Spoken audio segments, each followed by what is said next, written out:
Good morning, I'm Mike Graham and he's Mike Parry and you're listening to Extra Time. We're going to be keeping you entertained throughout the night. The World Cup quarter-finals get back underway tonight, of course. It's Brazil against Colombia. And first up at 5 o'clock is France versus Germany. Two old enemies fighting it out to get themselves into the semi-finals. We've got loads more to do. The Tour de France gets underway, of course. And it is July the 4th, Independence Day in the United States of America. And since everybody now is such a big fan of the USA team and the way they played football, what better time to celebrate than with Mike Porky Parry right here on Talk Sport. 08717 223344. You're listening to Extra Time with me, Mike Graham, and Mike Parry on Talk Sport.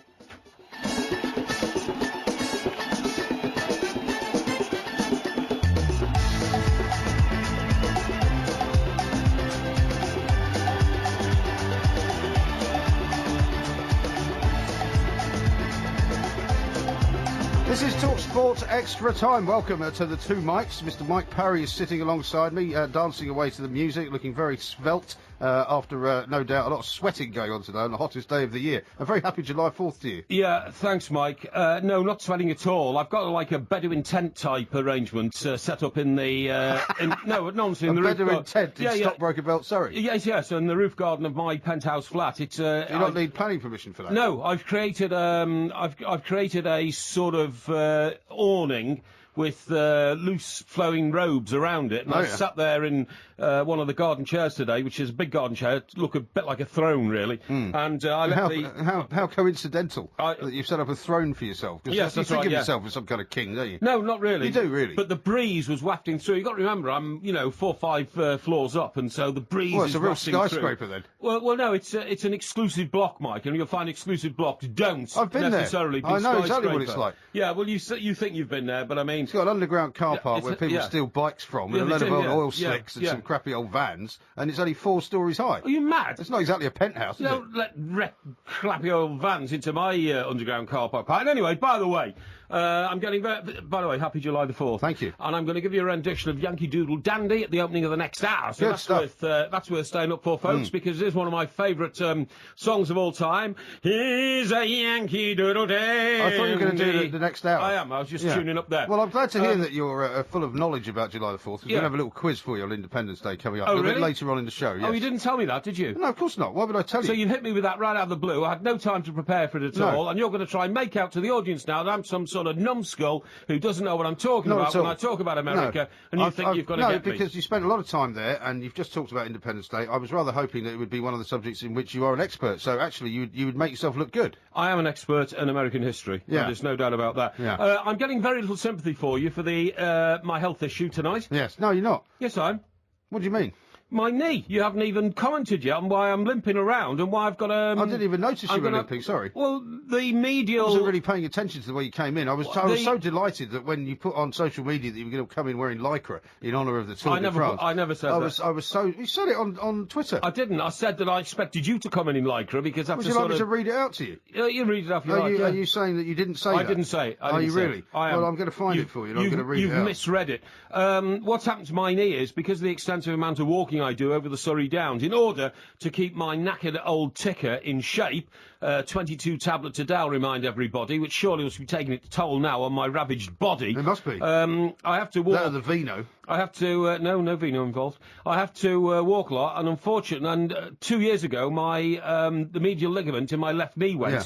And I had crutches, and did they do keyhole surgery on that? No, I had a brace on it. No, it cured itself. It healed of its own will. And of course, my mental determination to get better. That's what I've done all my life. You've got to remember your body versus your brain all the time. It's a matter of will. Who takes over and repairs Looking at your you, body? I'd say that it's a no-score draw at the moment, isn't it?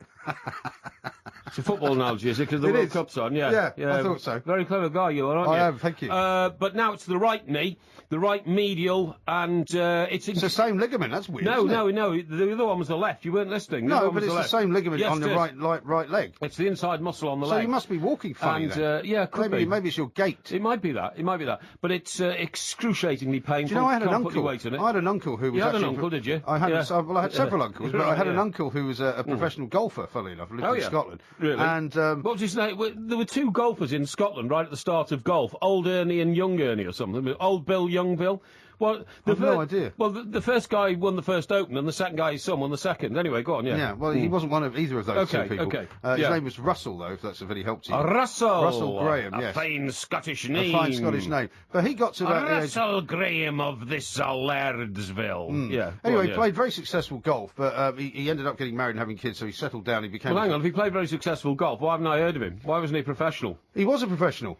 Well, did he win anything? I don't know, but he was quite a successful professional golfer. Successful, then was he? Nobody's ever heard of him. World's most famous golfer from Scotland, Russell Graham, the man who never won anything. I didn't say he was the world's most famous golfer from Scotland. Yeah. But if you just Sounds let like me the finish world's the most story, useless golfer, if you actually. just let me finish the story, he was a very good golfer, but he got married and settled down. So his wife, yeah, exactly. His wife said, "I don't want you to be on the tour anymore. Right. I want you to have." He was on the tour. He was on the European tour, yeah, as it was in those days. How long ago was this? This was like in the 50s, yeah, when he was in his 20s. I didn't know there was a European tour in the 50s. Anyway, go on. Well, there's a lot of things you don't know about golf, including how to hit the ball. Yeah, well, anyway. I've seen you play golf, mate. That's a joke. Yeah, really? And do you know what my handicap used to be when I played a lot of golf? It used to be about 18, didn't it? No, it was about 9, actually. 9? Oh, well, yeah. Anyway, go on, yeah. The point is that... on those phony American courses so he used to took, play on. yeah, what, like... phony American courses like what? Well, like those you know where my golf clubs are, don't you, to this day? Where? They're in a locker in the golf club in Connecticut owned by Ivan Lendl. Oh, yeah. It's Ivan Lendl's golf club. Oh, the one at Goshen. Yeah, the one I used to play with Ivor with, yeah. Well, I suspect they're probably not there anymore. Yeah, But anyway, maybe not, I digress. So he decided to attach himself to a club, and so therefore he ran the pro shop, so he basically, so it was much better for his domestic life because he would give lessons and he had a shop and all that kind of thing. Yeah. But when he stopped playing golf as he got a bit older, into his mid to late 40s, he developed these very bad back pains. And he went to see the doctor. Is that as a result of playing golf? Well, he wasn't sure. So he went to the doctor, and the doctor discovered that one of his legs was shorter than the other. Oh, really? And he'd played golf all this time. And in fact, one of the reasons he was such a good golfer was that his left leg was marginally shorter by about an inch than his right leg. And is that a good thing for golf? As you'll know about golf, yeah, because you're putting a lot of, you're moving, it's all about moving your weight. And if that's right. If your left foot is actually, if your left leg's slightly shorter than your right, it means the stance actually is more natural for you. Well, maybe that's Tiger's problem. The reason I'm saying this to you maybe is... Tiger, seriously, should go into some orthopaedic surgeon and have an inch taken off one of his legs. Well, that could work well for him. Yeah. Or alternatively, have an inch added on, maybe, to the other leg.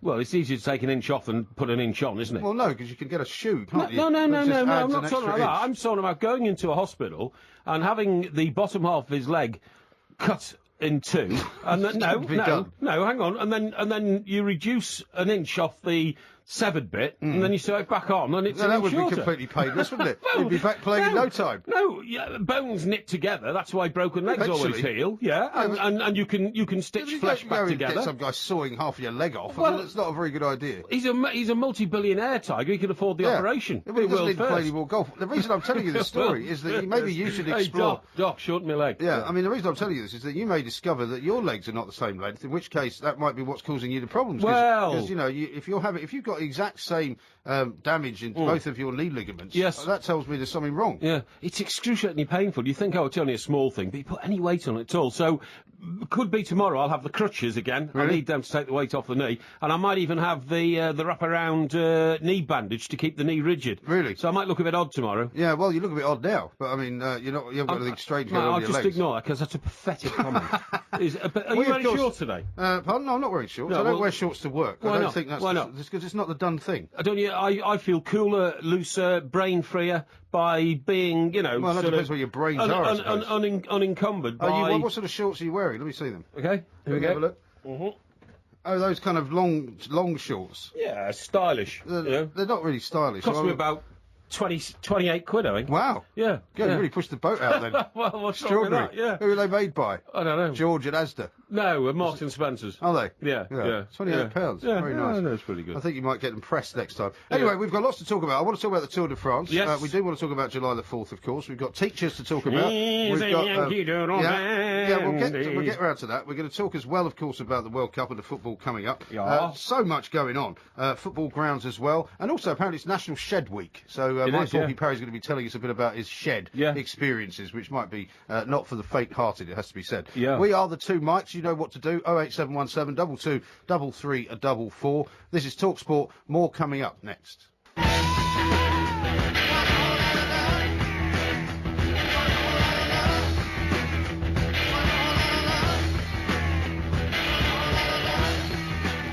Talk Sports Extra Time. I'm Mike Graham. Mike Parry's here with me. Together we are the two Mikes. We're back tomorrow as well, by the way. We certainly are. There's another extra special Extra Time coming up. There'll be a 2-hour special with you and I. That's right. From 2 o'clock after the games tomorrow night. It's very exciting, the football, isn't it?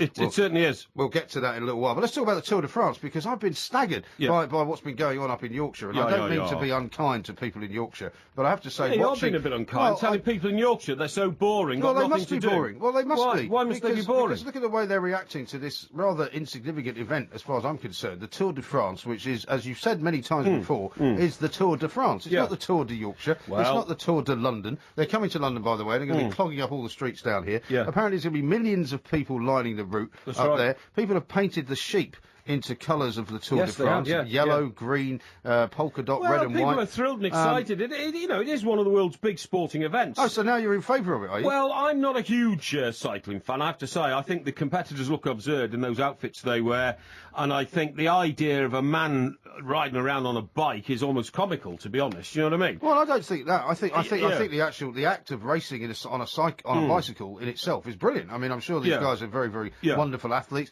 The other thing is, there's only 4 British competitors actually taking part in this, right? Well, there's Froome and Cavendish. There's Froome and Cavendish. And there's 2 others, and 2 others, but there's no more than that. I can tell you precisely who they are if you give me a moment. I tell you what, it doesn't matter, because the last 2 winners of the Tour de France have both been British, so it doesn't matter if one enters as long as he wins. Yeah, but Bradley Wiggins is not in it because he's not thought to be fit enough to do it. Haven't they had a fallout then in the Sky camp? Well, but I mean, Bradley Wiggins was stood down. Yeah, it's all been very weird between him and Chris Froome, and apparently the wives have been feuding with each other. But basically, there's a guy called Geraint Thomas, a guy called Simon Yates, Chris Froome and Mark Cavendish. Bradley Wiggins, David Miller, Peter Kenner and Alex Dowsett are all absent. Wonder if Simon Yates is from the Yates Wine Lodge family. Yeah, I shouldn't think he is, no. I doubt it very Yates much. is quite an old name, isn't it? Yeah. By the way... Is it Yates Wine Lodge EAT, or is it ATE? No, it's ATES. Oh, okay. Did you ever use a Yates Wine Lodge? Yeah, I never really have, you know. You're joking. That was part of everybody's bringing up, the Yates Wine Lodge. Because they didn't have them in London. Oh, well, it's kind of a northern thing. They had them... I tell you where I've drunk in Yates Wine Lodge, Liverpool, which is the roughest of the lot. Yeah. I mean, that's one where literally... It was almost like the start of that Good, Bad and the Ugly film. Oh, yeah. You're walking down the street in Liverpool, and all of a sudden a man comes crashing through the window of Yates's Wine Lodge. Seriously, into on the the street. way out? On the way out. Yeah, into the street, you Right. know, and blood and beer on the pavement, all this kind of stuff. You go in, people hitting each other over the head with chairs. The next roughest one was, was in Manchester. Right. I don't know why, but these are all northern places, Well, obviously. I think it was only a northern chain for a long time. See. I never saw them in London. And when we finished work at the Daily Express in Great Ancoats Street, the Yates's Wine Lodge was on the corner opposite, and although comparatively we were sort of wealthy people in Manchester because we were national newspaper reporters, and the job was well paid, you know, in comparison to some other jobs. Just for the sheer devilment of it, instead of going to the Piccadilly Plaza Hotel cocktail bar where we did and met some lovely young women, we used to go to Yates's Wine Lodge and enjoy watching people punching each other and falling out and crawling around on the floor. I'm quite glad I didn't have that broken glass. I'm quite glad I didn't have part of that as part of my sort of formative years. And then the third one was in Leeds, where obviously the old race is going on. That's why I mentioned to you, is he part of the Yates's Wine Lodge family? But anyway, getting back to the race, because I digress. I mean, it's fantastic. It's going through part of the most beautiful parts of Britain, okay, all the way through Yorkshire and back again down to Cambridge, then into London. But, you know, places like Harrogate, Leeds, Harrogate's a beautiful town. Have you ever been there? I think I've driven through it. It is beautiful. Harrogate. Well, funnily enough, Mark Cavendish is talking about how happy he is to go back to Harrogate because his mother now lives there. Apparently his grandparents lived there. Right. And he spent his childhood years in Harrogate. I had a girlfriend in Harrogate. Did you? Right, and, Isn't it Harrogate? Harrogate. Not Harrogate. No, it's Harrogate. It's Harrogate. It's Harrogate. It's where all the Leeds United You don't footballers pronounce it live. Harrogate. I'm sure of that. It's Harrogate, Mike. Believe me. Well, I'm a we can northern ask boy. people to join in. You know, I think it's Harrogate. you're a southern softie. I'm a northern boy, so I know these things. And I had a girlfriend there, and a lovely girl, absolutely beautiful girl. Tumbling curls of hair, beautiful figure, you know, very distinctive voice, just a beautiful girl. And what was her name? I can't reveal that because she's she's still around. Oh, really? And in a very serious relationship. And Is she somebody you still see from time to time? Maybe, but she was then, and I would not wish to divulge an identity here. You mean she was married? Is that what you're trying to tell me? Well, not quite, but in a serious relationship. See, the only women you've ever had serious relationships with have all been attached. Usually. Why? Why is that? I don't know. Perhaps it's my lack of commitment gene or something I like that. think it's something to do with that. Well, it could You're be. always having to go at me for being, feckless and getting married. Feckless. Yeah, but you're the one that's constantly trying to break up people's relationships. No, not. I just home wrecker. That's what you are. No, I'm not. I'm like a social service. For people who are unhappy, I make them happy within their existing relationships, which then improve. Yeah, Right. yeah, absolutely. No doubt about that whatsoever. I have helped Well, that's a save good more way to marriages look at than it. I've wrecked. Well, I'm sure her husband wouldn't have felt the same way. I have helped save more marriages than I've wrecked, believe me. Yeah. But by simply. Well, I'm sure after a while, offering- once the novelty of you buying everything for them wears off, they take one look at you and compare you to the person they've actually got at home, and they invoke the old Paul Newman thing. What's the point of going out for a hamburger when you got steak at home? Oh, really? Do you remember that? Paul Newman said that. Yeah, of course I do, yeah. why I never It had could the on the other hand, be that, so many of them have asked me to marry them and pledged to leave their husbands for me. Could be that, and I have determinedly... And you've spurned them, thereby making them unhappy. I have determinedly never resorted to being a marriage wrecker or anything like that. And so I've always... Well, no, you down. only messed around with their emotions constantly so that they didn't know which way to go. I can't help it if women leap on me, and then when they do, if I offer them They succor usually and fall on you, don't they? Probably Yates's Wine Lodge. Yeah, maybe. That could be it. Fall off the bar, yeah. I offer them succour and comfort, right, and try to make their lives better, improved. And it By is. buying them things. Well, why not? What's wrong with buying women things? So there's nothing wrong with it, but you should really stay away from attached women, because that's Well, that's not my no-go fault. area. They find that they want a release in life. I offer them the door to a new world of excitement and devilment, perhaps a little bit of devilment, and they seem to like it. So, look, what can I do about it? So you had this girlfriend in Harrogate anyway? And she lived on a house on the top of a hill, which, when you went up to it, on evenings when the sun was setting behind it, looked just like the house that the Addams family lived in. Oh, really? I'm not joking. It Was this the house that she lived in with her husband? No, she was working on attachment in the north of England. Oh, I see. And the family house was in London. And So she was married then?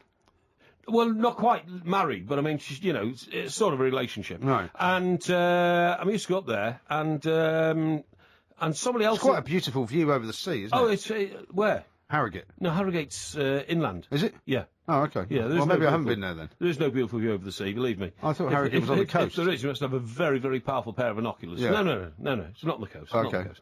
And, Well, what's the town I'm thinking of then? It's on the coast, near Harrogate. Bridlington. Bridlington, no. I definitely drove through a Filey. place that I thought was Harrogate. Hang on, there's another one. It's called Whitstable. Is it Whitstable? Whitstable's down in Kent, isn't it? Kent, is it? In You're Kent? thinking of Whitley. Are you thinking of Whitley Bay? No, Whitley Bay's in the northeast. No, I'm thinking of somewhere else. They talk about it all the time. Scarborough. Whitby, maybe. Scarborough. Whitby and Scarborough. Maybe it's Scarborough I'm thinking Scarborough, of. you're thinking of Scarborough. Yeah. Definitely thinking of Yeah, Scarborough. I've definitely driven But- down the sort of the promenade of Scarborough. Yes, I'm sure you have, yeah. I love northern seaside towns in this country. They're just beautiful, particularly in November when they're deserted and the sea's lashing in over the promenade and all that kind of stuff. Absolutely fantastic. By the way, isn't that young lady who's dominating tennis, Eugenie, now? Yeah. Quite something, isn't she? She really is, What yeah. a stunning lady, both What an in athlete physical as well. looks, what an athlete, what a personality, what a royalist. They love the royal family. That'll upset an awful lot of people in Canada, because half of Canada's French, of course. Well, only a bit of it is. No, quite a lot of it is. Quebec is. The Quebec rest of is, it- yeah, well, but that's the only there's bit. a big French influence. And talking about France, by the way, I see that the midget man of Europe, old Sarkozy, got himself into a right load of bother, hasn't he, He allegedly? has. Well, he has, yeah. Well, he's being investigated, isn't He's he? being investigated. He's appeared in court. The first ever French president of the Fifth Republic to appear in the court to be accused of the offences allegedly in public office. Yes. Yeah? Well, apparently he was rather, shall we say, loose with the public purse. And him and Carla Bruni to spend quite a lot of money on things that they're now being bought accused himself of a 300 they shouldn't have spent money on. £300 million plane to rival Air Force One because he decided that he was important enough El to need Presidente. one. El Presidente, that's right. It had, you won't believe this, but he had a bedroom on board. Now, he wanted it soundproofed. No, I can understand he wants his privacy and all that kind of stuff, but he was married. It wasn't like he was taking illicit women on board, as far as we know. Anyway, the French do like a bit of illicit stuff, don't they? But, no, the figure that grabbed me when I read it all was he paid £1 million for a soundproofing system for the door of the bedroom. I know, it's mad, isn't How can you pay £1 million for a soundproofing? I know. Imagine if you sell those things, though, you must be just going, you must think of a number. Yeah, you know, exactly. The French president comes to you and says, I'd like to Yeah. soundproof my bedroom. You go, right, that'll cost you £1 million. He had about 5 houses in France alone. The Élysée Palais. Right. Palace. Palace, yeah. It's a Hammersmith Palais you're thinking of. No, Palais. Have you ever been to the Élysée Palais, by the way? Magnificent building. Palace. I think I have, yeah. Then a rock and roll place in Paris, around the corner from the Champs-Élysées. Yes. Okay. You know Paris well, don't you? Oh, I love the Champs-Élysées. Oh, fantastic. I love it. My favourite restaurant there is, believe it or not, this is going to sound a bit rude, but it's Foucault. You've told me about going there before, I think. What is it? It's spelled Foucault. No, it's spelled Fouquet, but I'm not going to pronounce it the way the French do because that will sound very rude, honestly. Yeah. Right. But it's a marvellous restaurant on the Champs-Élysées, and Champs-Élysées. On the Champs-Élysées. Yeah. And, I don't like that part of Paris, actually. It's a bit too touristy for me. Oh, no, I love it. And then just behind if you go up the other end, you go to the what's that roundabout called with the big monument in the middle? The Arc de Triomphe. The Arc de Triomphe, yeah. And do you know that in the whole of France, the L'Arc de Triomphe, the road that goes around it, that roundabout, all your car insurance is nullified when you're on that road. Really? There are no markings on the road, and there's no specific highway I code... love driving round that road, actually. Highway code direction for getting around the... Well, you just point the car in the direction you want to go. Yeah, exactly. But, and hope that nobody hits you. That's right. That's absolutely right. And the minute you pull on to that piece of road, your car insurance is completely nullified. How about that? I don't believe that. Well, it's true. It's absolutely true. And don't say you don't believe me, because it makes it look like I'm misleading our listeners, and I'm not. Well, I know exactly what I'm talking about. It's not as you're misleading anyone, you're just wrong. I'm not wrong. I'm not going to get it checked out. We've got people there behind the glass who are all genie-eyed. We've got loads of them, yeah. Thousands of them. Finding facts out, and they will back me up. Well, one of the people behind the glass is John Hearn, who has French car insurance, and he says it's not true. That's rubbish. Has he ever driven it?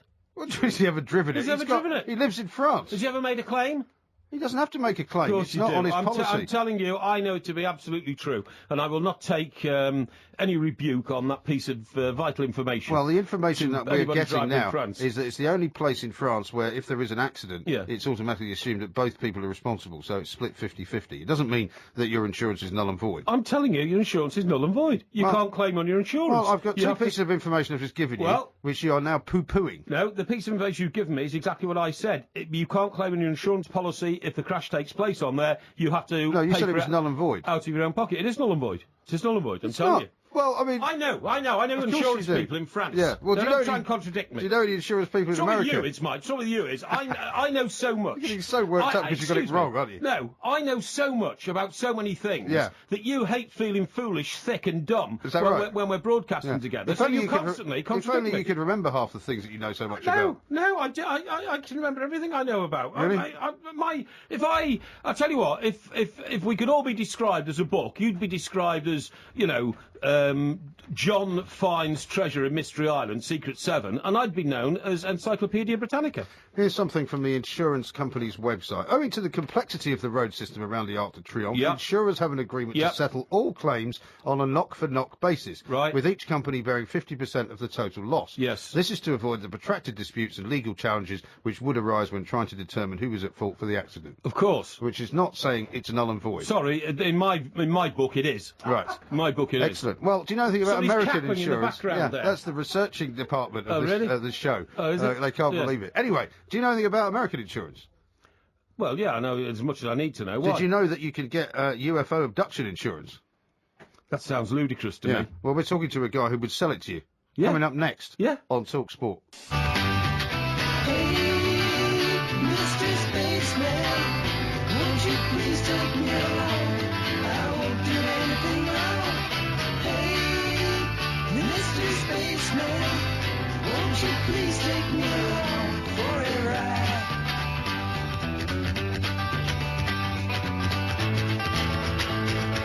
This is TalkSport Extra Time. I'm Mike Graham. Mike Parry is here with me. Together we are the two Mikes. I've got a couple of texts that have come in, Mike. Yeah. One on 81089. Lee says there was a Yates in Stratford, East London for a few years, and it was like a war zone. And here's one from Dan in Liverpool who says, Porky Parry is correct about the Arc de Triomphe Island. I know from personal experience. Well, the Arc de Triomphe Island is not exactly the same as the Arc de Triomphe, is it? The Arc de Triomphe Island is where the Tomb of the Unknown Soldier is, and the Eternal Flame is there as well, isn't it? No. It's where the Arc de Triomphe is in the middle. Yeah, but that's the island he's talking about. No, the island's the road that goes around it. Well, no, that's not an island. course The it island is where the Arc de Triomphe was in the middle, surely. He's talking about driving around the island, isn't he? You can't drive across the island. Well, he's 'cause already it's got the description of the place wrong, so I'm not surprised he didn't get any insurance money back. If you're going to claim on always got insurance, it wrong, pal. you've got to get it right. We're going to talk to a man now who's got some rather unusual insurance to sell you. He's a man by the name of Mike St. Lawrence, okay? And he's the founder of a UFO abduction insurance company. What do you make of that? Mike, a very good morning to you. Welcome to the two Mikes. I guess we are now, as we've often said, the three Mikes. The 3Ds. Quite right. Now, you run a UFO insurance company, is that right? That's correct. We started the UFO abduction insurance company back in 1987. Okay. Well, why did you start it, Mike? Was there suddenly a demand for people claiming they were fearful of being abducted by aliens? Actually, I had seen an interview with an author named Whitley Strieber, who wrote a best-selling book called Communion, which is about UFO abductions. I'm not sure if you're familiar with it or not. Well, It was a best-selling. It's a classic. Yeah, it was a very popular book, and it kind of brought the whole UFO abduction phenomena to people's consciousness. Yeah. Have you actually sold any of these policies, Mike? Oh, yes. We've sold them all over the world. We have quite a few policyholders in England. Do you? How many would you say you had here? If I had to guess, I'd say less than 1,000. That's quite a lot, though, In isn't it? England, yeah, that's crazy. Mike, explain to our listeners, please, the principle of an alien abduction policy. Because if you've got abducted by aliens, you're not coming back anyway, are you? So what's the point of having an insurance policy? Well, it's not really that way. Most of the people, the only reason we know about the whole UFO abduction phenomena is people have come back and they've reported it, one way or another. Yeah, but Yeah, because they sometimes get interfered with, don't they, when they get abducted? They do. No, they get probed. Mike, they get probed. These people are cranks. Nobody's actually ever been abducted. No, how do you know that? Because I know. Nobody's ever actually really been abducted by an alien, have they? Well, what do you say, Mike? That's very debatable. I'm much like Bill Clinton, who was president at the time that I came up with this concept. Is that I feel strongly both ways about that. Yeah, okay. I see what you mean. I mean, I suppose for you, Mike, it doesn't really matter whether they get abducted or not. As long as they're paying the premium, you make money. Well, I make money if people see value in what I'm selling. And a lot of times they need to listen or know about the terms and conditions of what a policy is and how it all fits together. Yeah. Well, the next obvious... You guys want to go over any of that? Yeah, but the next obvious question, Mike, is how many times have you paid out on one of these policies? I understand there's 40,000 people in the United States have got a policy against alien abduction. How many of those have you paid out on? And if you've paid out on them, where is the evidence that the person concerned actually was abducted by an alien? Well, actually, we had two people that we've approved claims for since we started this. Yeah? And both of them happened to be, coincidentally, from New York State. Well, there's a lot of mad people. Well, one of them was an individual that had been claiming he had been abducted for years and years and years. And did he show you any proof?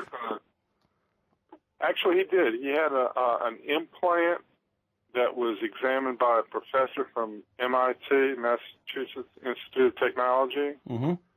And the head of our claims department, Mr. McLean, spoke with that professor, and he said that the material that he had was not made of any earthly substance. Yeah, he really? said this was an implant that came out of his body, but he couldn't guarantee that it had entered his body because he didn't see the material until after You know, After it had been removed. He didn't see him come out of his body. Let's put it that way. Right. Yeah, but the point is, Mike... So based on that tangible evidence, we approved his claim. Yeah, but if he's been getting abducted by aliens for years and years and years, aren't you a poor salesman to have sold him a policy? If it had already been happening, it was likely to happen again. We accept and if you go to our website at UFO2001.com, we accept all pre-existing conditions. Right. But in order for you to collect with us, you can't collect on a past event. It has to be the next time it happens to you. Well, you see, and you need proof. But you see, that's like me saying to you, on a regular basis, I go out with colleagues from TalkSport and get completely bladdered in drink. I want an insurance policy. That's a ridiculous thing. That never happens. No, it's not. I want an insurance policy to protect me against this happening again when I'm going to make a claim. Well, you wouldn't give me an insurance policy against something which is inevitably going to happen, would you? Is there any way we can exclude your liver? Well, no, yeah. I'm afraid it's an inherent part of me. Of course you get insurance for things that are definitely going to happen. I mean, you can get insurance against car damage, right, which, of course, inevitably you're going to have a car accident at some point. Oh, yeah, I've never had one. I don't believe you. I've never had a car accident. This is a little bit different than other insurance. Sure. We're very, very straightforward about what we do and what we're selling. And you can't get this unless you get this. So we're not trying to pull the wool over anybody's eyes. Yeah. But do you have a special critical thing? Do you have a special clause in there, Mike, if you get abducted while you're driving around the Arc de Triomphe in Paris? No, don't be ridiculous. Hey? He's trying to confuse you, Mike, honestly, and don't take him seriously. No, Mike, because apparently the Arc de Triomphe is a special place where insurance doesn't count, according to Mike Larry. Well, it doesn't. Mike, when you paid out... Let him answer the question. Excuse me, there's more important things to talk about. Mike, when you paid out to the two people you've paid out to, because you accepted they'd been abducted by aliens, did you thoroughly read their accounts of their experiences whilst they were abductees? We took in, with our policies, there's the policy itself, and I must say that most people don't purchase this policy for themselves. They buy it for someone else they have as a friend or relative, right? And they name themselves the beneficiary, like you two guys. One would be the policyholder and one would be the beneficiary. Oh, I see. Oh, so it could be that, say, somebody's husband gets abducted, he never comes back, and after what period of time would the wife be able to claim that he'd been abducted by aliens then? Well, on the claim form, we ask for lots of information. Let me just look at a claim form real quick. Information about the abductee, where they're from, whether or not they're a frequent flyer. Yeah, but it sounds to me, Mike, that's... Part B is about the aliens, and Part C is the most important part, and that's proof by having a signature of an authorized on-board alien. Yeah, okay? I was going to say, I've read that you need... On-board a UFO, and somebody that doesn't work in a galley or anything like that. The alien has actually got to justify the kidnapping, has he? Well, we have to have proof. But if the guy doesn't come back, though, you can't have proof, can you? No, of course you can't. Well, that's true, but how would we even know about this phenomena if people hadn't said they experienced it and they came back? Mike, it seems to me that if there's a wife who's discontented with her husband, she takes out one of your insurance policies, takes him for a drive up the Pacific Coast Highway, looks over the cliff and says, "Look, the sea's nice today, darling," pushes him off, and then rings you up a week later and says, "My husband's been abducted by aliens. I won $100,000. I would be a rich man if that was true. Well, why? Have you practiced that as well? No, because loads of people would take out the policy. How much is the policy, by the way, Mike? How much is the policy? There'd be a lot of people trying to off their husbands or wives. Yeah, exactly, yeah. I mean... And collect money, no. Yeah. Okay, now, can we go over some of the terms and conditions so your audience might be able to just tell us briefly how much it is first. How much the policy? Yeah, how much is the policy? We sell it for a single lifetime premium of $19.95. So right, $20. And you can get it over the internet. You can get it over the internet for $9.95, where we digitally send you the three, the policy and the claim form, and the frequent flyer. Okay. And so what? So tell us about some of the conditions then. Okay, the first condition we have, and again, it's $10 million. Let me find it. $10 million? What, for $9.95, you get a $10 million return? Yeah, we could pretend you've been abducted by aliens and I could be the beneficiary. Yeah, over 2 years, over 20, 27, 25 years, we've only had 2 claims we've approved. Mm. Have you had a lot of claims that you haven't approved? No, not that many. Okay. Let me read the terms and conditions. Well, you have to be quick. Okay. We're running out of time, Mike. Okay, all right. Part A is medical coverage, includes all outpatient psychiatric care. Right. There's a readjustment period, and we want to cover that. Yeah. Part B is sarcasm coverage, and this is limited to your immediate family members only. Mm-hmm. We found out that 70% of the sarcasm originates in the immediate family. Well, sarcasm. Part C is double. Right. Part C is double indemnity coverage of the sum of $20 million in the event A, the aliens insist on conjugal visits. I shouldn't think crazier and crazier. I shouldn't think they'd want to talk about that. Yeah. I think Mike's been abducted by aliens, actually. I don't well, know. maybe. I don't know who's Mike, thank you very much indeed. Mike, thanks very much indeed for explaining Great that to to talk us. to you. Here's one from Derek, one of our listeners in Pencoed, Wales, who says, Porky's talking utter nonsense, as always. I'm with the aliens, would take him away. Trouble is, they would bring him back. I wish the aliens would take him away. Trouble is, they would soon bring him back. I think that's true. I mean, that's one of the most bizarre things I've ever heard. $10 million on a payout when you've been abducted by an alien for a $9.95 premium. Yeah. I mean, come on. It is ridiculous. Totally and utterly ridiculous. But we'll take your calls on this. I mean, maybe you've tried to take out weird insurance on all sorts of things, which you could do, of course. 08717 22 3344. Lots of Hollywood stars have in the past insured their legs, insured their haircuts, insured all sorts of their eyes, all sorts of things. I'm only sure my voice, actually. You should insure something, and you can be absolutely sure that whatever Porky says, coming up next, it will be complete and utter nonsense. We're the two Mikes. Crazy, but that's how it goes. Millions of people.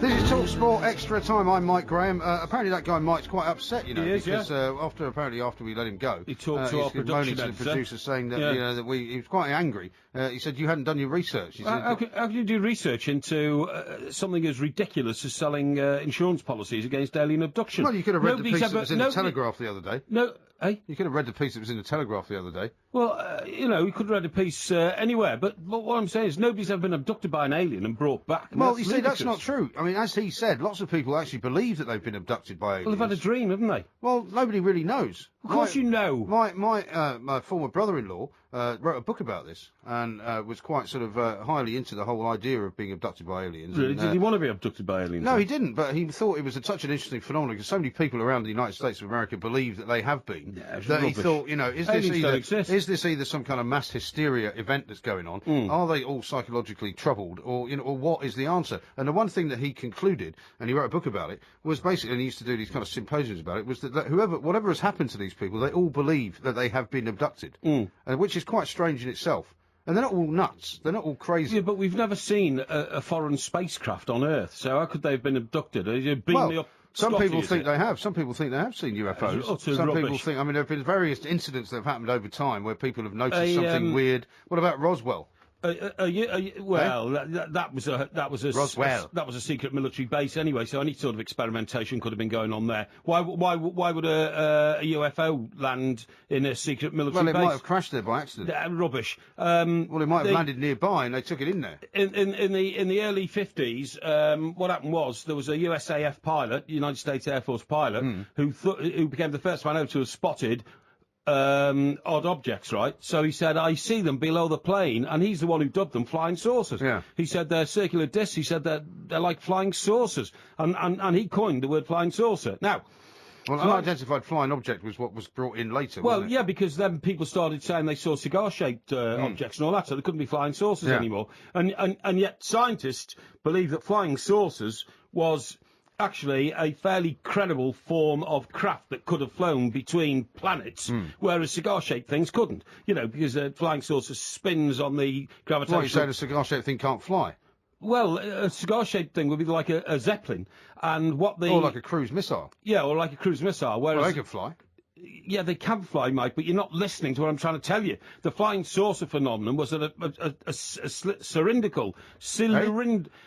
cylindrical-shaped object, right, can be... So, for example, everything that we know can that flies... go from planet to planet by gravitational pull. That's all I'm trying to say. So when we stop calling them flying saucers and call them UFOs... What did you just say? Gravitational pull from one universe to another. Right? So universe. Yeah, you're talking about. From universes, yeah. Well, where's the gravity in another universe? Well, there's loads of gravity. Every planet's got gravity. Has it? How do you think we got to the moon and back? Well, there's only gravity on the moon. Of course there's gravity on the moon. Is there? How come we can float then? There must be gravity on the moon, because if there wasn't gravity on the moon, how does the moon affect the pull of tides in the Earth? But there's much less gravity on the moon, isn't there? Of course there's much less gravity, because when those men go out in their spacesuits and they hop around like space bunnies, that's because there's very low gravitational pull. Why is there less gravity on the moon then? Because it's less dense than the Earth, but like your head and mine. Is it mine's not because less dense than yours. Is it not because it's smaller than the Earth? Well, it may be because it's smaller, but it's also less dense. It's the same thing, isn't it? It's mass. It's mass. There's not as much mass. It's not as big as the Earth. The bigger the planet is, the stronger the gravitational pull. So, for example, a planet that's bigger than the Earth would have a bigger gravitational pull. When I get in the studio, I'm surrounded by morons, and I just don't know, how I can get. Well, that's how you sometimes. like to spend most of your life. So we like to keep it as similar to the rest of your life as possible. I'm going to go talk to you anyway. I was going to say to you that the one phenomenon that did come out of the USAF pilots who first spotted flying saucers, immediately. A sweet manufacturer, or candy manufacturer, we call them in America, a company that produces chocolates and sweets and all that. Confectionery, thank you, that's the word, yeah. They then invented the flying saucer sweet, which was... I remember those. There was sort of sherbet inside them, weren't they? The paper rice outer cover with sherbet inside. Rice paper. The rice paper cover with the sherbet inside, which... They were horrible. Well, hang on. To this day, is the biggest selling sweet in the world. Is it? It's never been outsold. I used to love them, didn't you? No. Put it in your mouth, and then all the rice paper evaporated. No, I was never a fan. As it mixed with the saliva in your gob, and all of a sudden, the sherbet and the powder came out, and you swallowed it. Oh, great. I used to eat hundreds of those. Really? No, I was much more a chocolate person than a sweet person. Yeah, that's because you're so fat. It's because you stuff chocolate down your face. Chocolate. Chocolate's actually better for you. You look like a man who's put weight onto chocolate, because your face is so pudgy. And pudginess comes from mass chocolate ingestion. Yeah, it does. Is that right? Yeah, it does. Okay, well, I can't see your face. It's covered in hair. Can't see my Alan face. says this on the text, 81089. Insurance companies commonly try to dodge out of paying just if your roof leaks. I'd like to see the fight you'd have on your hands if you claim to have been abducted by a bunch of aliens. Yeah. Taking premiums to cover such an event must be like having a licence to print money. You'd never have to pay out. Exactly. That's why that guy was so annoyed, because I think he thought that he had a serious company that he was running That's there. right. We should have paid him more respect. Yeah, maybe so. But hang on, they've sold 40,000 policies in America. Even if they got them discount rate on the web at $10, what's that? That's 400,000. Yeah, it's a lot of money. It's a lot of money, yeah. It is a licence to print money. You wouldn't believe how stupid people can be, can you? And you can make money through people's stupidities, no doubt about it. That's why... Well, people do it all the time. Well, haven't you ever been to sort of Blackpool and bought a tin of Blackpool Air? No. I have. Have you? Yeah, I've bought a tin of Blackpool Air? Yeah. You buy this tin, and it's a sealed tin, but it says in here is Blackpool Air. So, and how much do they charge you for that? Oh, I don't know, £4.99 or something like that. Really? Yeah. Well, that's idiotic. Well, I know it is. Is it a see-through tin? No, it's just a tin with a label on it saying this tin contains Well, I suppose Blackpool you could keep Air. your car keys in it. Well, no, you can't because it's sealed, and you don't know Why do you open it? Because you let the Blackpool Air out, don't you? So what's It's the point? probably made in China. No, it's got Blackpool Air in it. More like it's a Beijing air in it, I should think. It probably has got Beijing air in it, but... Yeah, they must have seen you coming. What other sort of rubbish have you bought then? Well... You must have bought a lot of rubbish in your time. Well, I do like to keep mementos of places I go to. When I went to the Atacama Desert once, which is in Chile, it's the fourth biggest desert in the world. Yeah. And it's where, actually, all those... Funny enough, talking about aliens, it's where those caves are, where the alien paintings are. Yeah, that's right, where the tourist guides tell you... Does that not convince you that some aliens... Does that not convince you then that the aliens have actually landed? They said these paintings were made 3,000 years ago, and look, they're all about rockets, and you think, well, I suppose that could be a rocket, it could be a tree, right. But they say they're rockets, right. So what did you buy from there? What I bought from there was a little model canoe with a bloke sitting in the canoe. yeah. And did it have a rocket? No, it didn't have a rocket, no, but it was made of the tapped rubber from like a tree. No. Not a rubber tree. Not a I've rubber tree. Trees in Chile. But, what do you call it? If it's not rubber that comes out of a tree, it's like, it's brown stuff. I have no idea. Yeah. Sap? Sap, yeah, it was the sap of a tree, that's right. And anyway, I thought... Do they have trees in the Atacama Desert? Then? Well, a few little ones, yeah. Like cacti and that sort of this stuff. sounds like something else was made in China. Yeah, well, no. But so you've gone around the world buying Chinese rubbish kind of memorabilia from all you these don't know the different tin came from China. I I don't think it came from Blackpool. Well, I bet you it did. I bet it came from some local firm and all that kind of stuff. And for instance, when I came back from South Africa, I brought my vuvuzela back with me. Have you still got that? Still got it. Still You should play it bring that in. sometimes. You should bring that in. Yeah, I can, yeah. Can you play it? Of course I can play it. And I also got a bongo drum from South Africa. Well, it's not a bongo drum. It's a one drum, but you put both hands in it, and it's the way you skillfully manipulate your fingers across the cover of the Is it like drum. a tabla? I don't know what a tabla is, It's but an Indian drum. No, it's not an Indian drum. No, it's just a South African drum. And and things like that. When you go places, you bring things back. I brought back. Well, it's like bringing a sombrero back from Spain, isn't it? No, a donkey. A donkey. Yeah. People getting off the planes with the donkeys. No, I tell you what I brought back from Russia. I brought back one of those... A bride? No, not a bride. No. But no, that'd be ridiculous. One of those Russian dolls, you know, with the 8 things inside. That's right, Yeah. one of those. But also one of those eggs. I got one of those eggs. Yeah. I mean, not a $10 million Fabergé one. egg. Yeah, not a $10 million one, obviously. Quite an expensive one from the Kremlin Museum, and also a figurine of. I think it was the Virgin Mary, because they still have Christian religion in Russia, even under communism. Yeah. And I went to a Christian That's like church. the Orthodox Church, isn't it? Yeah, that's right. Yeah, Russian Orthodox. That's what it was. And my mum says my house is like a museum because it's full of artefacts from places I've been throughout my life, which is quite extensive and wide ranging. I've got a boomerang. It didn't look anything like a museum when I saw it. Well, you You're talking about the one in Surrey? Yes, but you're in a state of intoxication anyway, so you wouldn't have noticed. I was not. Do you know, I've got a boomerang, but I've never thrown my boomerang. Have you never tried it? I'm frightened it won't come back, obviously, and then what do you do? Of course it'll come back. That's what it's designed to do. No, I don't. I'm not sure how they work. I'm not sure. Why don't you go out on the patio, or as you call it, your roof terrace, with the Bedouin tent, hurl the boomerang as far as you can. That would end up see if it comes back. It goes through somebody's window. The only place I could do it is on Epsom Downs. Yeah, we'll do that. But, well, I must one of these days. But I just don't. What I don't want to do. When I was a kid, one of my neighbours was from Australia, right? And he had a boomerang. And we used to take it up to Hampstead Heath and throw it, and I used to make it come back. Really? Yeah, it's not that hard. hard. I don't want to do it because I think it will shatter the spell and the myth in my head that boomerangs come back to you. I don't think I could ever make it come back. I don't think you could. My boomerang won't come back. No, I wouldn't be at all surprised if you were incapable of doing that. Yeah, well, I'm not sure, but it's fascinating. Do you know what I've got? I've got a broom. I've got a broom. Where'd you buy that? Well, I didn't. This is Sainsbury's. No. This is quite. It's a broom with twigs.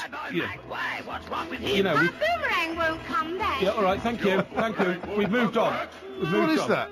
No, we've moved on. I realised you'd stolen it from somewhere. No. This broom, and it's got like the base of it is made of proper twigs and that sort of stuff. The sort of broom that you would have used in like a witch's broom. Yeah, that's right. In the Middle Ages. And why have you got one of those? Well, the handle of the broom is beautifully polished, and the faces of 30 present and past Everton players have been painted on the broom handle. Got a broom handle made up of the faces of Everton players. That's right. Yeah, on my broom. Honestly, yeah. Why?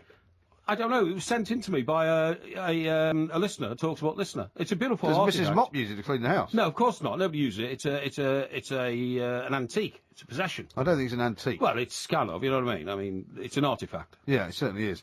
What a load of old rubbish you've got at home. I wonder if anybody else has got anything as bad as that. I mean, we'll take your texts and your tweets on that. 08717 223344. Coming up, we've got loads and loads to talk about. We'll talk about something close to your heart. Oh, if yeah, you what's get that? the statins, because they've said this week that statins are very, very good for you to take to make sure that you don't get sick, particularly if you haven't got any heart problems. We're going to talk to Dr. Kim Allen Williams from the American College of Cardiology. Hopefully you won't insult him and call him Doc, but we'll see. Coming up, of course, tonight. Coming up tonight, of course, it is the 2 quarter-finals, and it's Brazil against Colombia, and before that, it's Germany versus France. Right now, they're coming up to 3 o'clock. It's time for the news and sports headlines with Ben Fletcher.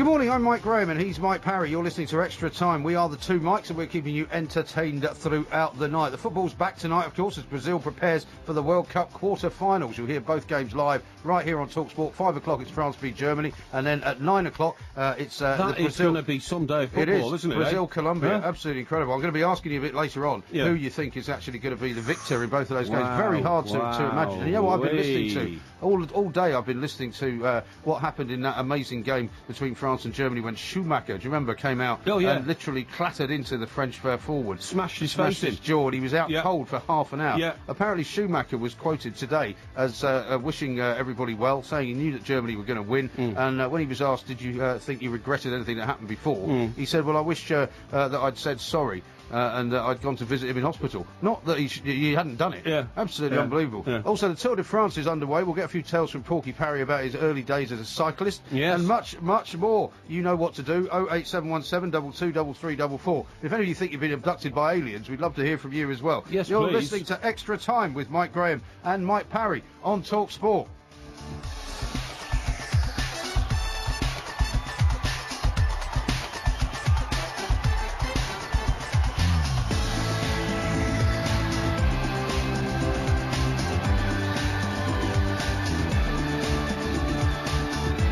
This is TalkSport's Extra Time. I'm Mike Graham. Mike Parry is sitting next to me. We've been talking about a great many things. Alien abduction, which is not something we normally get into, and, of course, the Tour de France, which is getting underway. Now, I've got this little box in front of me here, because this has been sitting in the TalkSport office now for an entire week, and I was very, very puzzled by it, because it says it's a cordless kettle, right? And when you look at the picture on the outside of the box, I was so puzzled by it that I said to our producer, Dave, I said, do you think we could have a look at how this thing works? Because how do you think a cordless kettle works? Well, it hasn't got a cord.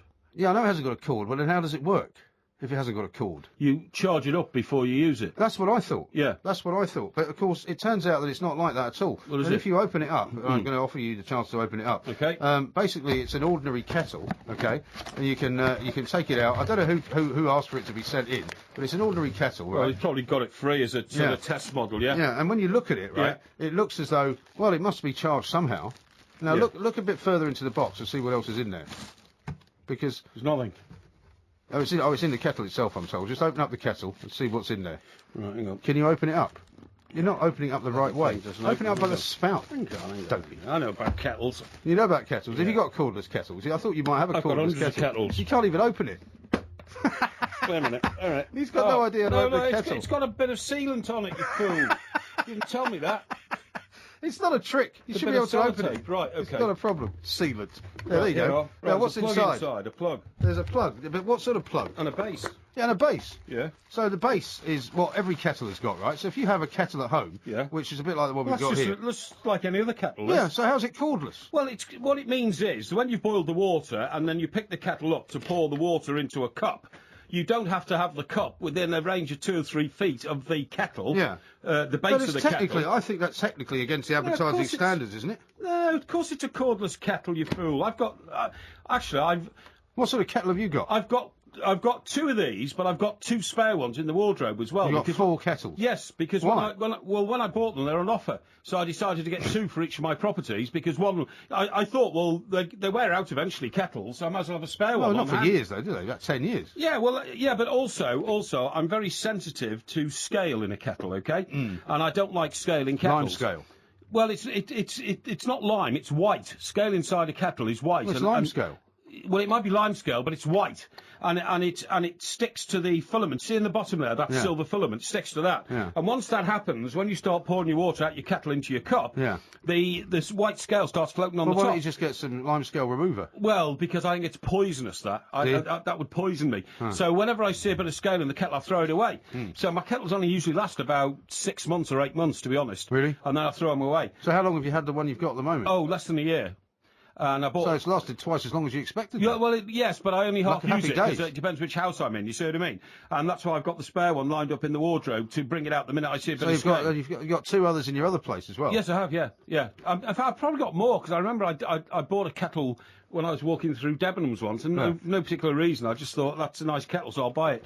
But you can only use one kettle at a time, of course. You know. Well, you can boil as many kettles as you like if you want. Well, I've got a kettle in the bedroom at one of the places as well. So like a teasmade type thing. Yeah, that's you remember right. those Yeah. Goblin teasmade? Yeah, I do. Yeah. My parents used to have one of them. Well, when you stayed in hotels, they used to have them as well. I never quite understood it. I don't really want to wake up to something next to me that's producing boiling water that could explode. Do you? No. Well, they haven't exploded. There was never any. Well, yeah, but they could though. There were never any. By the way, who's going to have this kettle now? Nobody. Well, I can see you're eyeing it up now because you love the idea of having 5 kettles. Don't you? Well, why not? Why not? You know, you can't take it. It was obviously sent in to somebody who asked for a cordless kettle, but I just think it's a bit of a misnomer. These people send these kettles in sometimes, sort of hoping that they'll get us talking about it. Have you said which brand it is? No, yet? I'm not going to. Oh, okay. Because I don't think we should. Because I think it's misleading by saying maybe it's for the kitchen. That's what a cordless kettle is. I mean, what do you think? Do you think they'll invent a kettle which simply doesn't have any contact with an electric point at all? Yes, I do. And then how will that boil water then? Well, I don't know, but that's what I'm hoping the scientists know, because you're a that's what science is for. Science is for inventing things that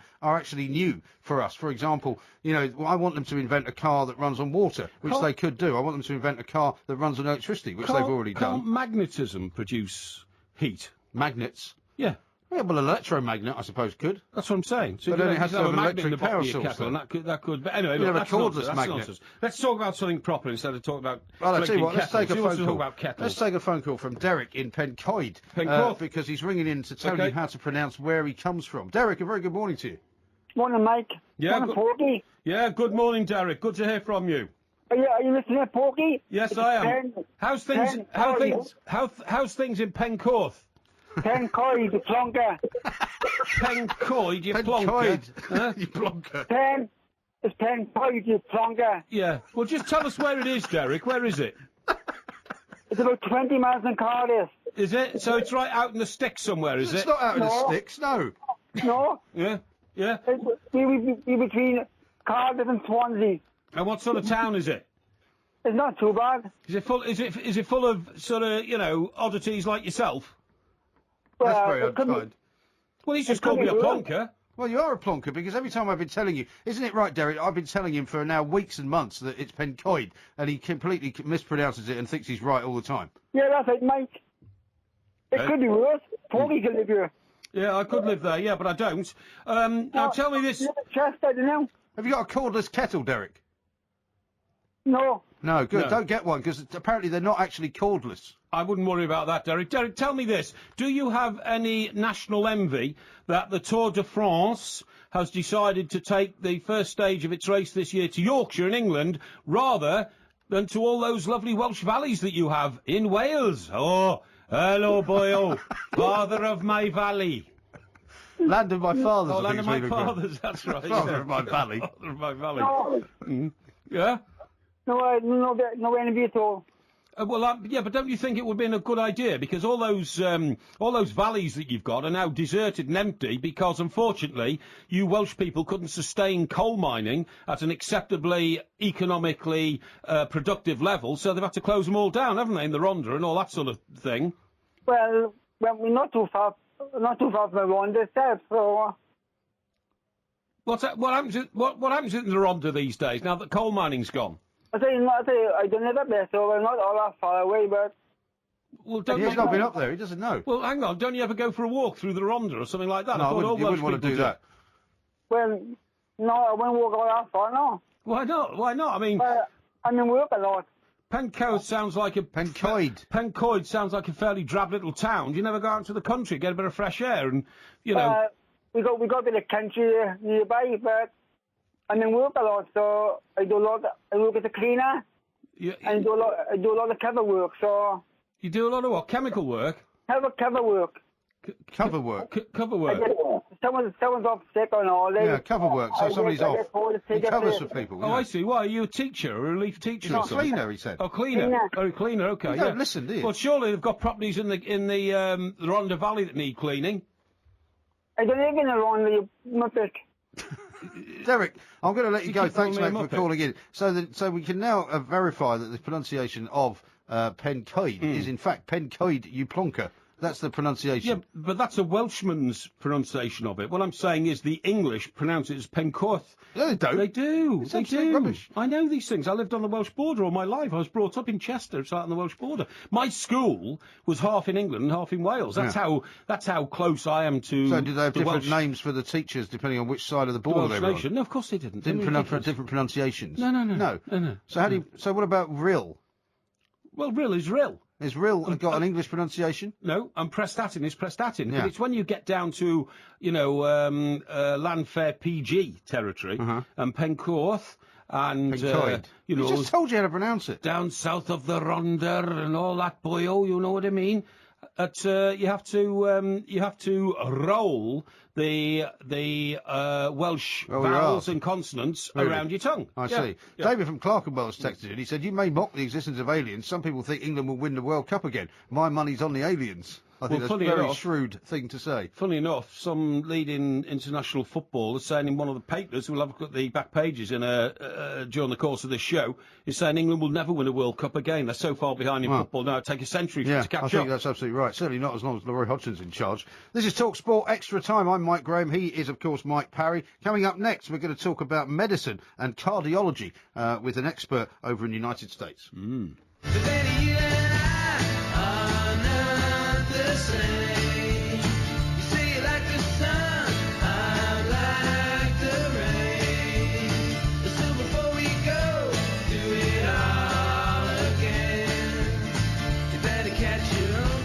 It's Pencoed, you plonker. You better catch your own train. It's Pencoed, you plonker. It is Pencoed, you plonker. Absolutely right. Incredible that you, Used to be a friend of mine. Well, Derek in Pencoed is entirely correct, of course, and I've had a couple of tweets that have come in. One who's likening you to his dad, who he says also was never ever wrong, and it's something that a lot of people are starting to pick up on actually. Because let me see if I can find it. Where are we? Yeah, you can text to IROMG at Mike Parry 8, of course, and you can send it at TS Extra Time as well. Yeah, Steve says this: "Is my dad with you? I'm always right, even when I'm wrong. I'm right. I thought I was wrong once, but I was mistaken." That's entirely a very, very good sort of description of the way you are about things. But we're going to talk now about something which is very close to your heart, if you pardon the pun. Yes. Because there was a study that came out this week, basically, which was a recommendation from some Oxford scientists who said that actually, regardless of whether or not you've got heart problems, statins are very good for you. And I don't think you agree with this, do you? Well, it's not that I don't agree. It's just that in the position I'm in, having suffered from, a fairly serious heart problem for the past 10 years, the advice you get on statins changes every week. Yeah. And half the time it's supposed to be, life-preserving, life-lengthening, and life-restoring. And, you read another report 3 days later which says, actually, the worst possible thing you can possibly do is take statins. It's clogging up your heart. Right. So well, we don't really know the truth about it. British Medical Association at the moment are basically saying they're very effective and they're very safe. So let's talk to a man who knows an awful lot more about it than either of us, and he's Dr. Kim Allen Williams from the American College of Cardiology. In fact, he's the president-elect of that august organisation. Right. Dr. Williams, a very good morning to you. Welcome to the Two Mics. Good morning, Mike. Yeah, good morning, Doc. Thanks for coming on the show. Thanks very much indeed. Yeah, I mean, we're slightly confused here in the UK, and I don't know whether in the US there's a slightly different attitude to statins and what they do for people. I mean, here we're kind of almost being told that regardless of whether you have any history of heart problems, that it's not a bad idea to take them in any event. Well, it's very true. We have this very similar issues here. We have changing guidelines, particularly the ones that came out in November, and that's really what's being reflected by the controversy that you're seeing, where we set a certain risk level and decide instead of treating a certain amount of cholesterol, we should treat a certain amount of risk. And that really does make sense. We probably should have done it before, but it makes sense because we're trying to stop people from having heart attacks and strokes and sudden death, and we're not really just trying to get cholesterol down. In fact, we have a couple of drugs out there that have been shown to lower cholesterol but don't reduce death, and why give them? Doc, I've suffered from dilated cardiomyopathy for about 10 years now. In fact, I've probably suffered from it all my life, but it only became obvious about 10 years ago, because they then found out my father had died of the very same complaint, you know. Now, I'm on a load of drugs, which include things like carvedilol and digoxin, which are beta blockers, but I'm also on a statin and recommended to take one overnight every night. However, there have been occasions when I've been away on a job and I've run out of tablets, and for a week or 10 days I've not been able to take them, and I don't notice the slightest difference in the way my body feels. And so I'm one of these people who reads everything I can about hard drugs, but completely confused as to whether the medical world believes they're a force for good or still to be treated suspiciously. So let's back up a little bit. So when we're talking about the cardiomyopathy, there are several varieties. The one that perhaps your doctors are treating is called ischemic cardiomyopathy, meaning that there's low amounts of blood flow. And if that's because the arteries are blocked at a relatively early age with you and your dad, then the statins would actually stop that process. Now, on the other hand, it could be that you have what's called a familial cardiomyopathy or many other varieties, and you wouldn't want any kind of blockage of arteries to worsen that condition. I'll tell you what my complaint is, because you're the expert. The left-hand chamber of my heart, the pumping chamber, has gone out and got too big and is too flabby to operate properly and push enough blood around my body. And that's really what a cardiomyopathy is. The heart gets enlarged, you end up with heart failure symptoms typically, but the question is whether or not the arteries are contributing to it. Well, so as it turns out, if you look at the purest point of view, everyone should be a vegetarian. And in fact, you're in the UK where there's some very, very large vegetarian long-term studies. Without that, with the usual Western diet, the arteries start to build up plaque. We used to think in the teens, but recent data says it starts at about age 3. Right. And so that little tiny plaque just continues to grow, and every excess degree of cholesterol, whether it's eaten or made because of your genes, will actually add to that plaque, and you get to the point where it starts to block blood flow. So the statins try to reverse that process. They block the amount of cholesterol that you're making, and they also, because of other effects that aren't really well understood, can make the arteries just behave better. So it's almost like an insurance policy against what everybody's diet is what you're saying. Exactly. And, the pushback against for people saying, oh, well, people don't have disease. Well, if you did autopsies on live people, which we don't recommend, you would find that they do have disease. They just haven't gotten any symptoms yet because the artery actually swells in size. We call it remodeling, but it basically enlarges to accept so much plaque until it just can't do it anymore, and then it starts making narrowing. So by the time you see even the mildest narrowing on an angiogram, for example, the artery wall is full of plaque. And so that process takes many, many years, and having something that blocks it is great. Now, the funny part is that everything I'm telling you is sort of the theory about how it works, and there are people who argue that, no, cholesterol doesn't even cause the heart attacks, and those are great arguments to have, but the one thing that's certain is that cardiac events and death rates are actually reduced by statins. So, I mean, your recommendation would be, and I'm not suggesting that everybody takes your recommendation at all, but your recommendation would be that even if you don't have a problem with a heart disease of any kind, as Mr. Parry does, it would be wise to take them. The only problem, of course, is that there are side effects like migraines, like muscle joint pains, increased blood sugar level. Well, I don't get any of those. Increased risk of diabetes. This is the point. Hang on, I'm talking to the doctor. I know, and I'm trying to help with you. No, these are good points, and the fact of the matter is that when you have no symptoms of heart disease, it doesn't mean you don't have the arteries building up the plaque. And so that's what this is for, because they're actually looking at 10-year risk. In the United States, our recommendation was at 7.5% 10-year risk of having a heart attack or stroke. We actually start to give the statins. Have a discussion between 5 and 7.5%. But even the 7.5% would mean it's time to have that conversation with your doctor. There's a little app that you can get for the smartphone that you can actually put in your numbers and come up with your risk if you have all of the numbers available to you, like your cholesterol and smoking status and blood pressure. age and gender, and once you've done that, you can figure out if you're at risk. If you are, you probably should generate that discussion with your doctor. Are there side effects? Definitely. The funny part, you mentioned diabetes, and we do know that the highest dose of statins are the ones that save more lives, and it's the highest dose of statins that actually cause the diabetes. Interestingly enough, statins save the lives of diabetics. And so it hasn't been shown, even though a person becomes diabetic and you're having to deal with more medication for blood sugar, that in the presence of the statin, that doesn't seem to affect their outcome, as opposed to diabetes, the way we normally think of it, amputations and all the blood vessel complications of diabetes, which are so terrible, they don't seem to happen so much. But we may need more data on that before we can say that for sure. Now, Doc, whilst we've got you on and we're talking about medicines and statins and all that, the interesting story about me is that when I was released from hospital, I was there for 7 months, I was told that rest was an important part of heart disease, but I have actually revolutionised the treatment of heart disease in this country by insisting that rest was no good and exercise was better. So I walk between 25 and 30 miles a week to keep my heart in shape. Obviously, it's allied to taking some tablets, but I do believe that if I'd taken the advice of the hospital to rest a lot instead of walking a lot, I wouldn't be as good as I am today. In fact, I might not be here.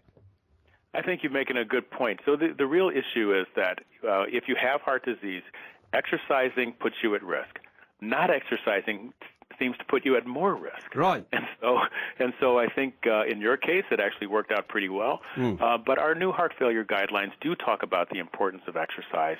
And, you know, it's great when you're first starting off to be monitored by a rehabilitation facility, people who know how to treat rhythm disturbances if they come, and to have all of the medications on board so that exercise isn't the only treatment that you're using. Right. And for somebody who's in Mr. Parry's situation where, you know, exercise is bad, but maybe not exercising is even worse, what about drinking alcohol? Should he do that? So that really depends on what the cause of the heart trouble is. Some people have a dilated cardiomyopathy, as it's called, from alcohol. It's one of the more common causes. It is. And so you could have drunk yourself into this state? No. The doctors... no. Mine's hereditary. Mine came from my father. There's absolutely no doubt about that. But I do see foolish people with heart disease drinking extraordinary amounts of alcohol on, you know, perhaps a regular basis. Sometimes... Where do you see them? In the pub? Yeah, well, you know, you see them about. There? But, Doctor, I'm not joking. I've been aware of some people with my condition who would drink as much as 2 large glasses of wine in a day. So that is very clear that high levels of alcohol are increased death rates, no question about it. And absolutely. A lot of it's heart disease, a lot of it's liver disease, accidents, the whole gamut of causes. Small amounts, moderate doses of daily alcohol have been shown to be protective in some populations, and in others it's shown not to be protective. Yeah. And so the jury's still out a little bit in terms of how much alcohol we should be drinking for cardiac protection and what kind of alcohol. Does it have to be the resveratrol that's in the red wine, and it doesn't have to be from Bordeaux or a particular part of France? There's a lot of questions, more questions than answers. Okay. Well, listen, Dr. Williams, you've been very, very helpful. Indeed, thank you so much. Thank you very much indeed. He's the president-elect of the American College of Cardiology. What a fascinating man, full of knowledge. Yeah. I'm sorry you kept interrupting him quite so much. No, I didn't. There, but you may have learned something about your condition, and it sounds to me like, you know, you shouldn't probably be drinking as much as you are. I don't drink much. Anyway, Mike, I won't be drinking today. I'm going to a charity lunch. I'm hosting a charity lunch down in Guildford for distressed horses, okay? And I will be on a non-alcohol beat because I'm going to drive there. I'm taking a couple of members of my family who want to contribute to the charity, and I'll be coming back and working with you at this time tomorrow night. So I won't be drinking alcohol. Well, I'm very glad to hear you know, your loaded question to the doc, you know. Oh, by the way, my colleague in the studio is a drunk. Bit of a dipso. Dipso drunk who goes around getting bladdered on a daily basis and therefore contributes to his own death. Was offset by my revelation to the doctor, and this man who's on here, Dr. Kim Williams, one of the world's leading cardiothoracic experts, you can tell just by listening to him, is now aware of the fact that I have advanced medical procedures in this country on a massive scale by actually sorting out for myself with my own body, with my brain telling my body what to do, right? and how to improve people with heart disease, I've contributed massively. And experts in this country will tell you that. Have you seen the time? Experts in this country will tell you that. Have you seen the time? Well, Okay? I mean, I don't think he was that impressed. You go with and your ask medical anybody knowledge. who's an expert in calm heart down. disease in this country, and they'll We tell just you have. that Mike Parry contributed to a new thinking on how to cure people with heart disease. I'm telling you. Hallelujah. What a fantastic man you are. He is Mike Parry, I'm Mike Graham. Yeah. More coming up next.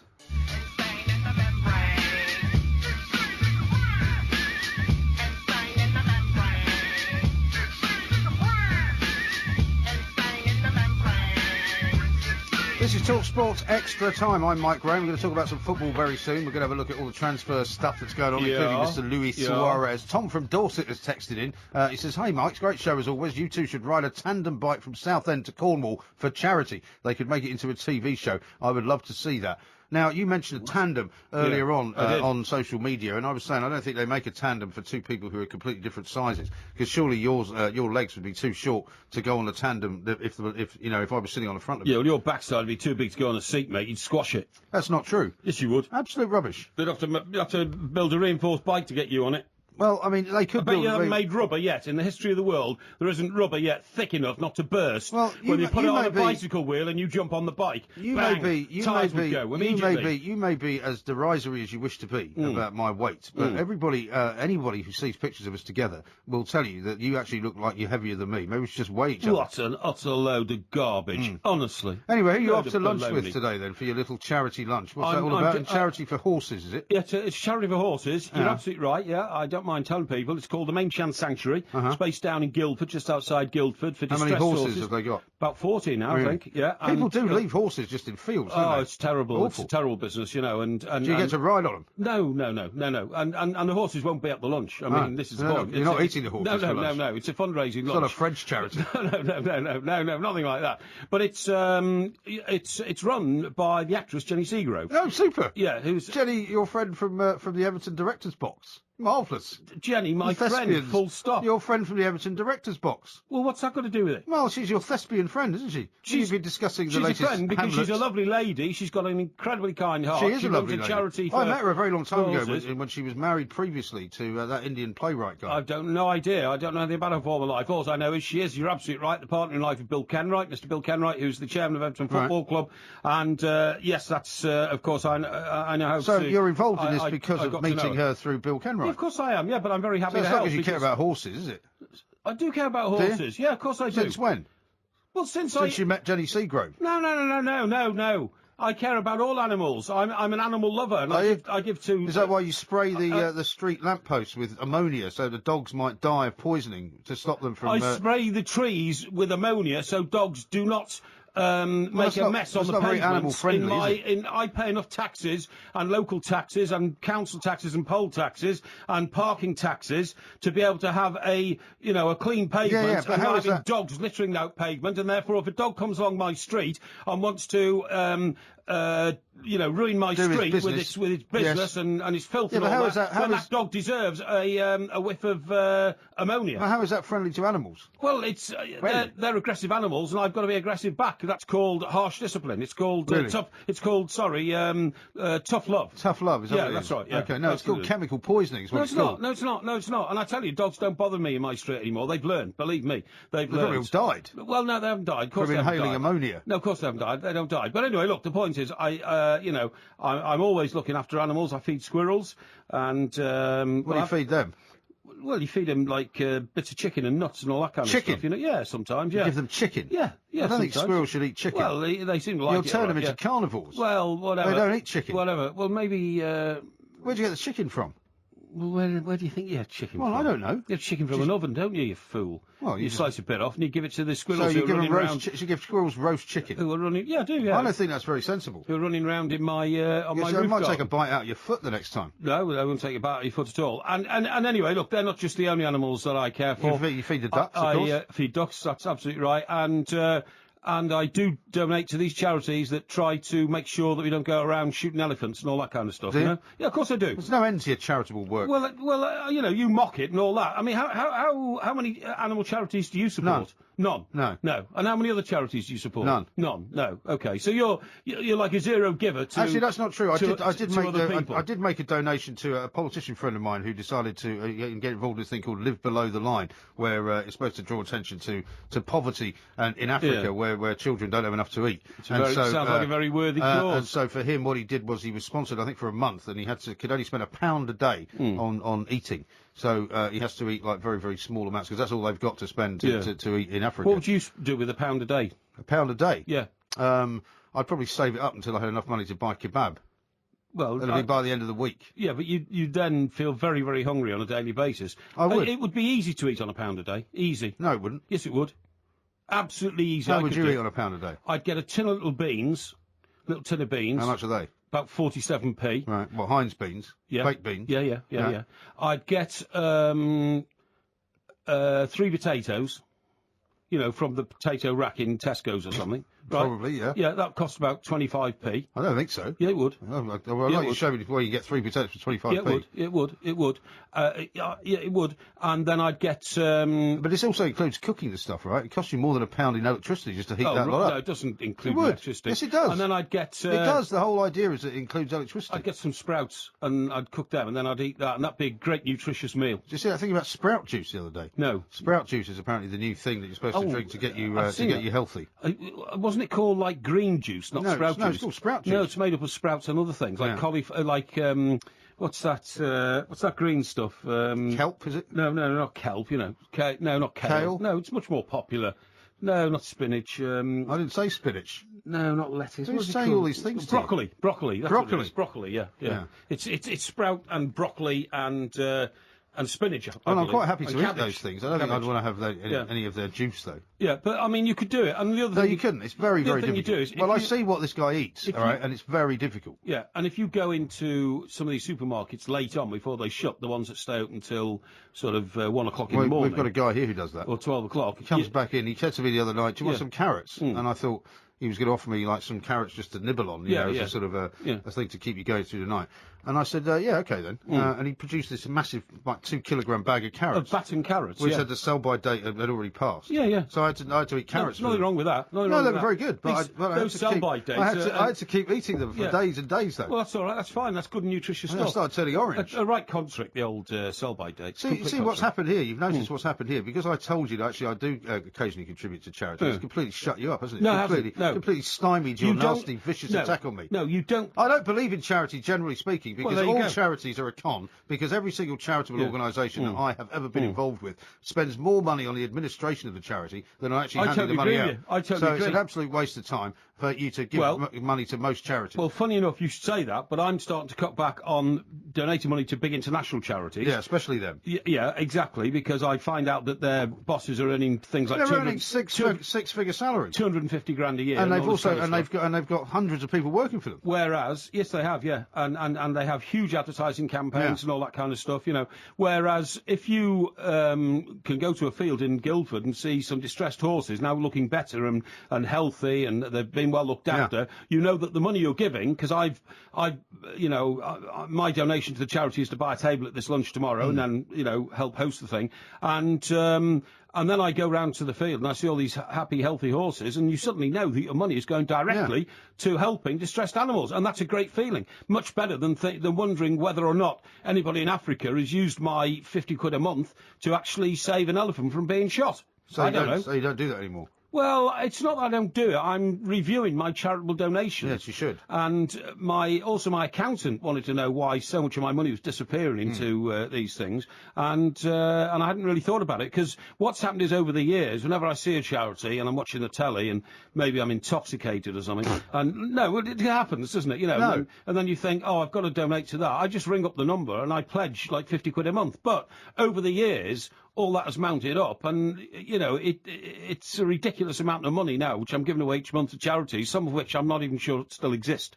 And this is why you should never get direct debits done. Yeah, because, this is the problem. Did you see that story the other day? We'll talk about it later, but some ridiculous amount of money, like 17 million quid, disappears into the ether every single year because of people who have got direct debits that they don't bother cancelling. I did see that, and I'm going to check mine now. Apparently, I've got life insurance policies going back nearly 30 years. And you should cash them in. Well, you can't. They've normally got a cash payout, haven't they? No, they only pay out on death. Do they? I think so. Well, I'm so going you're to actually worth more dead than alive. I am worth more dead than Excellent. alive. No, honestly, that's the best news I've heard all night. My mother knows that as well, which is a bit worrying. Look at the... Yeah, well, it is. Yeah. This is TalkSport Extra Time. We are the two Mikes. Coming up next, we're going to look at all the transfers and the back pages as well. And now it's time for the transfer circus. Clowns to the left of me, jokers to the right. Here I am, stuck in the middle with you. Yes, I'm stuck in the middle with you. And I'm wondering what it is I should do. It's so hard to keep the smile from my face. Losing control, yeah, I'm all over the place. This is TalkSport Extra Time. Mike Parry is here. I'm Mike Graham, of course. Ben Fletcher has joined us as well because we're going to have a look at all the stories making the transfer gossip columns this morning. Good idea. All the papers. And we haven't really had a look at the back pages yet, so we might do a little bit of that as well.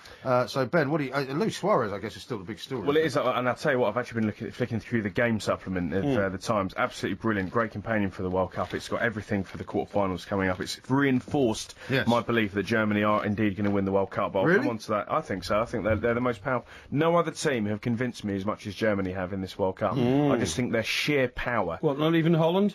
The only other team would be Holland, but I think Holland at some point you think are going to self-destruct in the way that they have done in previous tournaments, but Germany for me are just so wonder powerful. as well. You have to wonder about Ian Robin, and we talked about this on Monday, Mike, with you calling for him to be banned from football because he admitted basically diving for one of the penalties he didn't get. Yeah. You have to wonder how he's going to be treated by referees now. I mean, if he goes down in the penalty area, is there a possibility he gets a red card? Well, it's the boy who cried wolf syndrome, isn't it? And you do have to wonder. But going back to what you said about Luis Suarez, yes, he's banned from all football for 4 months. If somebody kicks a football into his back garden, he's not allowed to kick it back because he's banned from all football activity. Well, I was saying earlier, I don't think he can play FIFA 14 either. Is he going to feature on it? You know, seriously, because that's within the 4-month ban. In theory, he's not in the football world during that time. But yeah, as we've been saying on TalkSport, it looks like he is set to complete his move to Barcelona. In the next 48 hours. Within the next 48 hours, we're told. How much, Ben, do we think the incident with the teeth accelerated the move to Barcelona?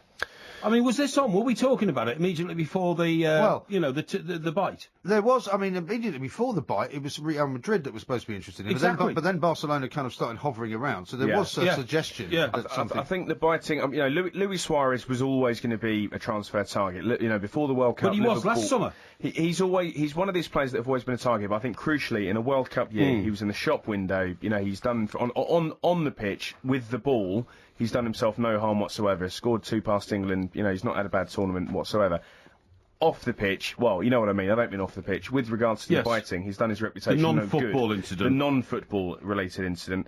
And he's got to go. I mean, you know, Liverpool backed him before with, you know, the various other things that he was involved in. And I think now the time has come for him to go. And if they get 80 million quid for him, even after everything that's happened, great business. And you have to believe that Liverpool knew it was going to happen because they started their spending spree as soon as the season finished. So they must have known there was some money coming in from somewhere. Absolutely. They had some of that coming in, I suppose, from Champions League football as well. But no, I think you're right. I think they knew that the game was up with Suarez. Yeah. But you don't get the Champions League football, Mike, at the start of the campaign. You get it at the end. Yeah. But I mean, it's coming though, isn't it? Yeah, sure. Effectively. Yeah. And I think they wanted to get rid of him anyway. But I think it just reached the point where, you know, the one thing I would love to know is how Liverpool are going to replace. Is it the 31 goals in 33 games, there or thereabouts? He's had a huge impact for Liverpool. Well, they're going to get the guy back from Barcelona, aren't they, in return? Isn't that the whole idea of the deal? Alexis Sanchez, yeah. Nobody's really sure. Apparently Arsenal are coming in. But on the back page of the Mirror, the Liverpool have signed somebody else, Imre Can. Yeah. Which is not to be confused with Imran Khan. That's what I keep thinking of when I hear it. Chan.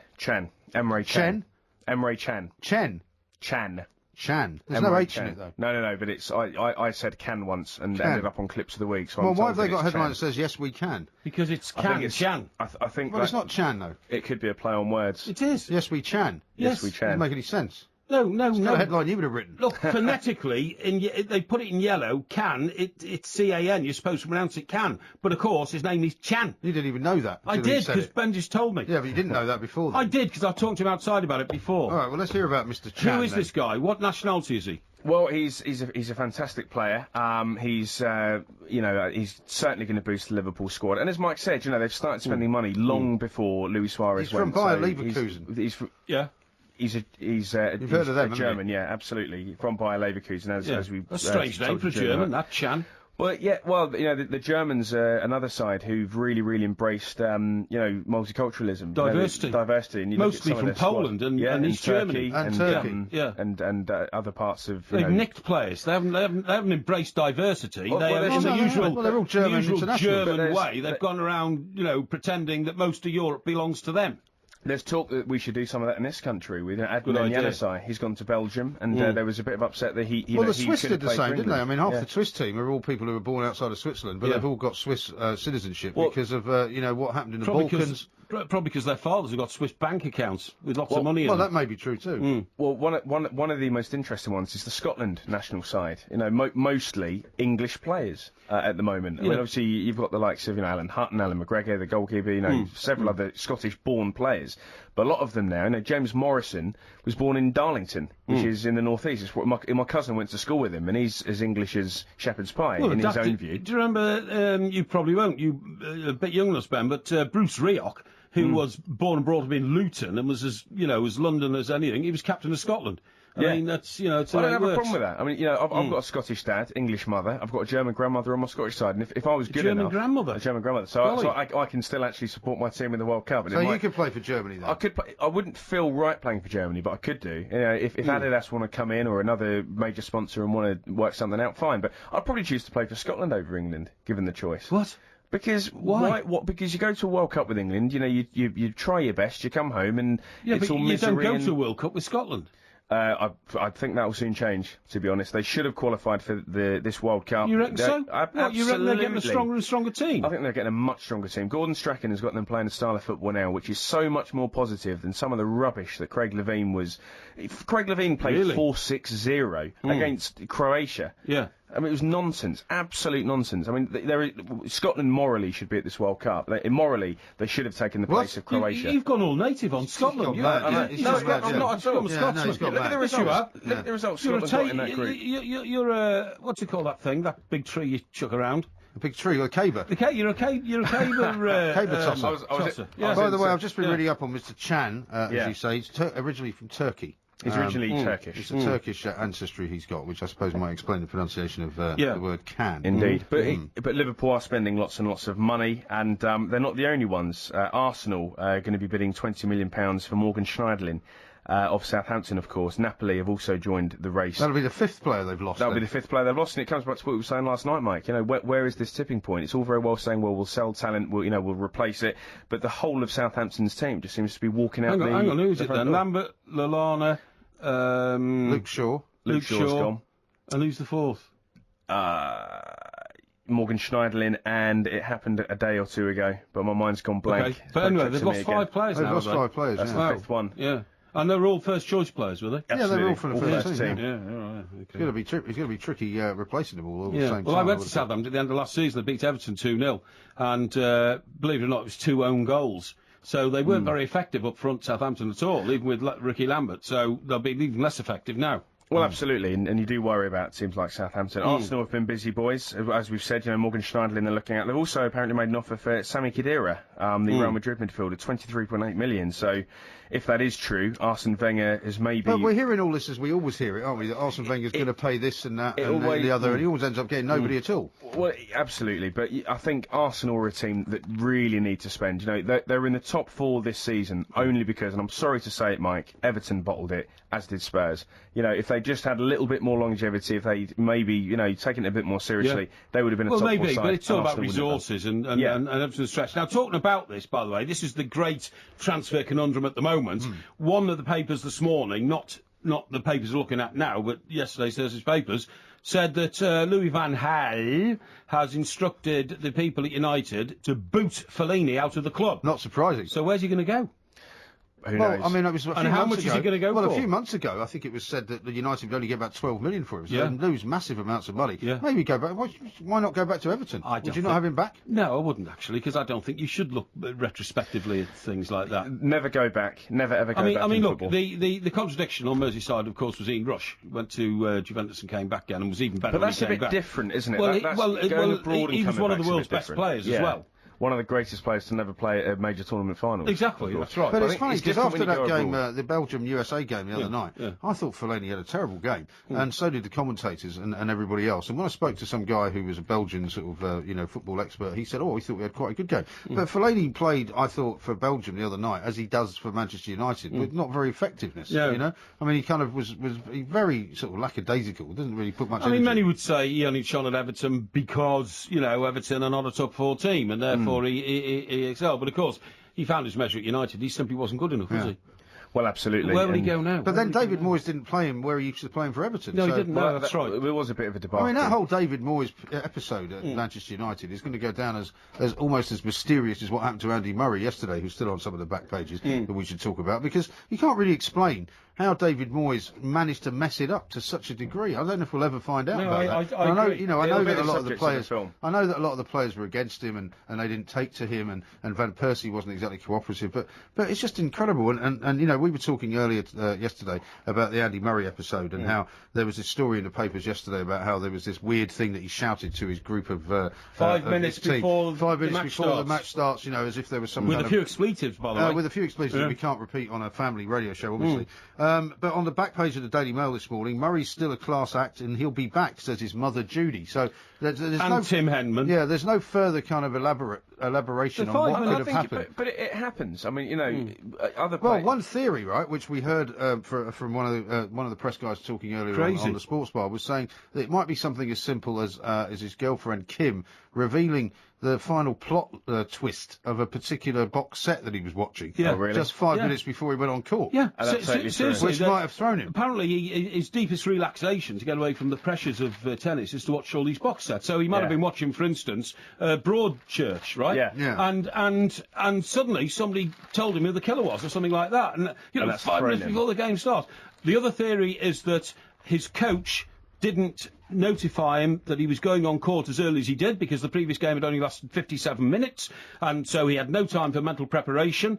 Another theory and also his mother wasn't able to watch him, was she? His mother had rushed over from the other court where his brother was playing, and his brother's still in Wimbledon, by the way, in the mixed doubles quarter-final, so well done, Jamie Murray. Yeah, absolutely. And apparently he likes, when he walks out, to look into the crowd and see his box settled with all the people there he wants there, and they weren't there. And his coach was running up the stairs and, fussing around trying to find everybody, and it unsettled him, apparently. Do you think it's got anything to do, I'm not sure how directly related the two incidences are, but he's recently taken on Amelie Mauresmo, hasn't he, his coach? Yeah. And she's obviously not had a great impact. Well, she's not Ivan Lendl, I think that's the bottom line. Yeah, I totally agree. The point is that Ivan Lendl seemed to have, that implacable look on his face, the Roger Steele type treatment, and Andy Murray was never visibly spouting, the childish stuff that he's gone up to over the last couple of days. I'm not saying childish, the tantrums. Ivan Lendl seemed to put the lid on the tantrums and said, just focus on the ball. Don't even worry about, box sets and all that kind of stuff, which now seem to have come back into his life. But there's one thing I'm not sure whether I like it or not about Andy Murray, and it's I love passion in sport. If you miss an open goal, players are told off for shouting and swearing. It's frustration. And Andy Murray's the same. He's a character that you see him lose his temper, he hits the net, he double fault. Yeah, but he plays better when he doesn't. That's the point. He does. But I was watching it on television yesterday or the day before, and they were talking about. Was he having a go at the umpire or not? And they said no, he wasn't. It was just that he's frustrated. Does that make it okay? Not sure. When he left Wimbledon yesterday, he went home, he hadn't had a shower, and decided that he was going straight back to his £5 million home in Oxshott in Surrey. If I had a £5 million home, I couldn't care less what anybody thought about me, and I couldn't care less about not showering at Wimbledon, because I've probably got 13 bathrooms at home. And you'd have about 28,000 kettles as well, wouldn't you?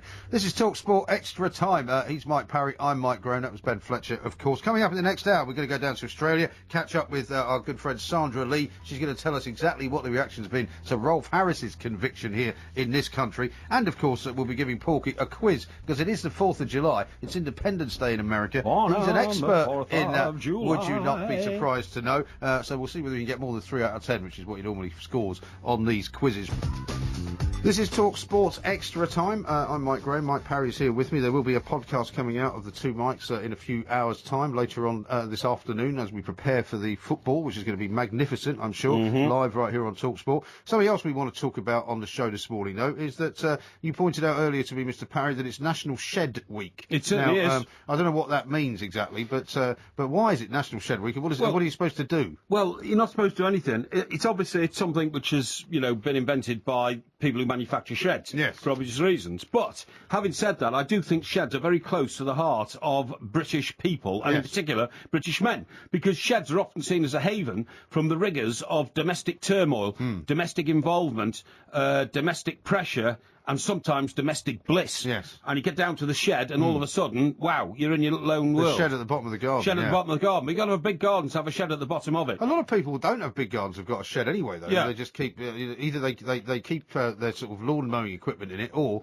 they just use it as a bit of an office or something. I've never had a shed at the bottom of my garden, but when I had a house in Surrey once, which you describe as a townhouse, which had a long garden, it's one of these, like, 4-storey high houses, and like a long... a terrace or something like that. Yeah, that's right. Yeah, that's right. Exclusive terrace. Of course, it would be an exclusive terrace. And fences in between the gardens. That's right. Yeah, and it goes right down to the bottom. But at the bottom was a garage. You see, so you open the door to the garage, you go, and you're supposed to get in your car and drive out from the other door. Oh, from the other end. Yeah. Yeah, that's right. Yeah. Anyway, I decided that because cars are so modern, they don't rust anymore, I didn't need to put it in the garage. So I had a parking space as well, you see, by the house.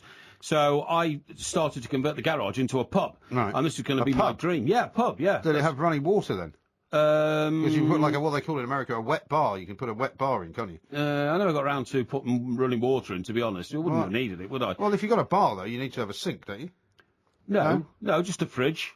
I had a PowerPoint in there. I had a fridge with, bottles of wine in it. And so when you say turn it into a pub, you just turn it into a place to sit and have a drink? No. What I was doing was I put up a sign with a Watney's barrel on it and Porky's bar written on it. Oh, did you? Yeah, and I was getting... Is that legal? I don't know. I wasn't going to charge anybody to come in and drink. And also I had the measures, what are they called? The optics. The optics, that's right. I had all those lined up so you had the bottles up on a wall. Absolutely. And I actually had a bar in there, no problem at all. And I was about to start inviting friends round when, unfortunately, the person who moved in next door was a local prison governor, a woman prison governor. I've heard about this, who used to bring all the prison officers home at the change of shift at 1 o'clock in the morning, and they used to have an all-night party every night. Why didn't you bring them round to your pub? Playing ABBA, because I didn't like them. They were aggressive individuals who were very disruptive and caused me a great deal of nuisance, and eventually I left on the basis that they become terribly unsociable and not nice to live next to. What a shame. So did you leave the bar in the garage as it was then? Did somebody buy it? No. You dismantled it? Dismantled it, took the bits down. So where's all the optics and all that now? In storage somewhere now. In storage somewhere. I've got a lot of storage facilities because a lot of properties. Well, there might be people, I suppose, if they've got a shed in the bottom of their garden, do the same thing. And just use it as a place to keep a few beers and, some people put a TV in there, perhaps, if they've got a plug. That's right. To sort out the people next door, by the way, just before we get off that subject, I actually got hold of David Blunkett, who was then the Home Secretary, and had her disciplined for being a disruptive person. That was a bit sneaky. No, it wasn't. I warned her 3 times. I used to go around at 3:30 in the morning in my Mac when it was raining and say, can you turn the music down? Can you turn the noise down? Can you stop disrupting this neighbourhood? You're supposed to be a civil servant. I pay your wages, and if there's any more of this... they're doing it on their own time. If there's any more of this, I will, I'll take further measures, at which point... Why don't you just tell the council? At which point, 3 of the prison officers, all females, leapt past her at the door and beat me up. Beat you up? Yeah. By 3 women? You were beaten up by 3 women? I was, attacked me. Yeah. Well, I'm not surprised you moved away. Yeah, well, absolutely. It's a very sad story. You get an exclusive neighbourhood like that, and you get people there who, maybe it wasn't such an exclusive neighbourhood after all. Physical violence in the middle of the night. It's shocking behaviour. Absolutely shocking. Funnily enough, talking about sheds, I was in one of these garden centres a few weeks ago. Right. And they had a sale on these sheds. Oh, yeah, how much are they? Well, they go from the cheapest one you could get is about £200, and these are proper ones, because I've got a shed at the moment. £200 for a shed? Well, hang on, let me finish the story. A rabbit hutch or a dog kennel? Well, that's the smallest one you can get, is what I'm saying, and that's more or less one that you just keep your kind of your rake and your spade and your various Yeah. gardening tools in, right? And it's more or less just like an upright cupboard. But they also do, and we're thinking about getting one of these for the kids, is they also do these kind of 2-story, like Wendy House type sheds for children. But they've got glass in them, they've got like stairs in them, they can sleep in them, and it's a great like a little house. It's like a little house. I've got such a big garden now that I'm thinking about getting that. Good idea. But I'm also thinking of getting a kind of a smoking shed. Hang on, but your kids are 7 and 9 now, aren't they? Aren't they a bit too old for a Wendy House type thing? No, because it's quite big, you see. Right. It's about half the size of this studio. Oh, okay. And so, they could quite easily, get inside. I mean, because also, when they're tiny, you don't want them sleeping overnight outside. No. But, I mean, they're now of an age where they could possibly do it, and I could sleep in the shed with them. And they'd quite enjoy that, you see. Because I wouldn't want to leave them out on their own. But I'm also thinking about you getting... might wake up and find somebody's taken them. Or a dingo's taking them or something like that. Even though technically we're not in dingo territory. Dingo territory, no. Although we will be very shortly with Sandra Lee. But I'm also thinking about getting a kind of a smoking shed, because as you know, I don't smoke in the house, right? Disgusting. Well, no, it's not disgusting. But, I mean, the thing is, in this country, at the moment, we don't have very much rain. It hasn't rained for a very long time. However, what I was going to say to you was that when I go outside and it's raining, the distance between my back door and the current shed that I've got is such a long way that I'd be soaked by the time I got there. So there's no point in going to that one. Okay. So what I'm thinking of doing... what's the status of the current shed? The current shed is basically a kind of storage shed. Right. So the lawnmower's in there. And you stand in there amongst the rakes and have a cigarette? Yeah. If it's very wet. What a pathetic figure you must cut. Well, it's better than standing outside in the rain and getting soaked, I don't know. And things like the kids' bikes are in there and a few boxes. Well, funny you should say that. We had a shed in my house that I grew up in Laurel Grove in Chester, and the main point of the shed was to store the bikes. Myself and my 2 sisters, we all had bikes. Yeah. I had a great bike. It was a blue and white in Everton's colours with 2 crossbars. It was a really sturdy bike. Why'd you have 2 crossbars? Well, because it was a great design. Was it a racing bike with curvy handles? No. It had straight handlebars and all that kind of stuff. Well, I mean, this is when That sounds like an awful bike to have as a kid. No. Well, surely when you were growing up, the bike to have was a racing bike. Well, no, I'm talking about when I was about like 10. So am I. Not when I was a teenager. So am I. No. Well, you want a racing bike. And anyway, my sister had one of those Pickety Witch bikes. They were Pickety Witch were a band, weren't they?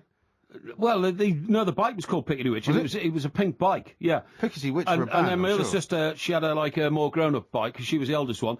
And of course, we stored the bikes in the shed. But then, of course, when you got to about 13 or 14, you'd given up riding your bike and you didn't go to school on it anymore. Why not? They just stayed in there for years. Well, why didn't you go to school on your bike anymore? Because... Well, you're still young to be driving to school. No. I know. I got to the age where I wanted to start impressing women. And I just thought... 13? Yeah. Young, isn't it? 13 or 14. No. And... So how did you go to school and impress them by going on a bus or something? Yeah, basically, yeah. It's when I had a very smart school uniform, because I went to a school where you had a very smart dark blue blazer and that kind of stuff. And I thought I looked elegant. And, really? I don't think you've ever looked elegant. Yeah, I did. I looked elegant and well turned out. And also, I had a big bag in which I put all my sort of exercise books and textbooks and all that kind of stuff. You couldn't get on a bike anyway. And so I started... a basket on the bike. Eh? You're going to put a basket on the No, well, I'd looked even more ridiculous then. And the point is, you couldn't meet girls by cycling to school. You were just cycling past them, and they used to laugh at you because you were a jerk. And so I decided to go on the bus so I could meet the girls on the bus. Didn't they laugh at you on the bus? No. They had huge respect for me. I was, an extremely mature student. Yeah, you were a mature student. You were still at high school when you were 25. This is Pickety Witch. Oh, right, okay. This is good. It's a band. In my own feeling. I remember this. Yeah, I think you're confusing it with the name of the bike. No, the bike was never a bike called the Pickety Witch. It was. My little sister had one, honestly. I remember it to this day. It was a pink bike. Yeah, now what's the name of the lead singer in this band? I've no idea. Polly.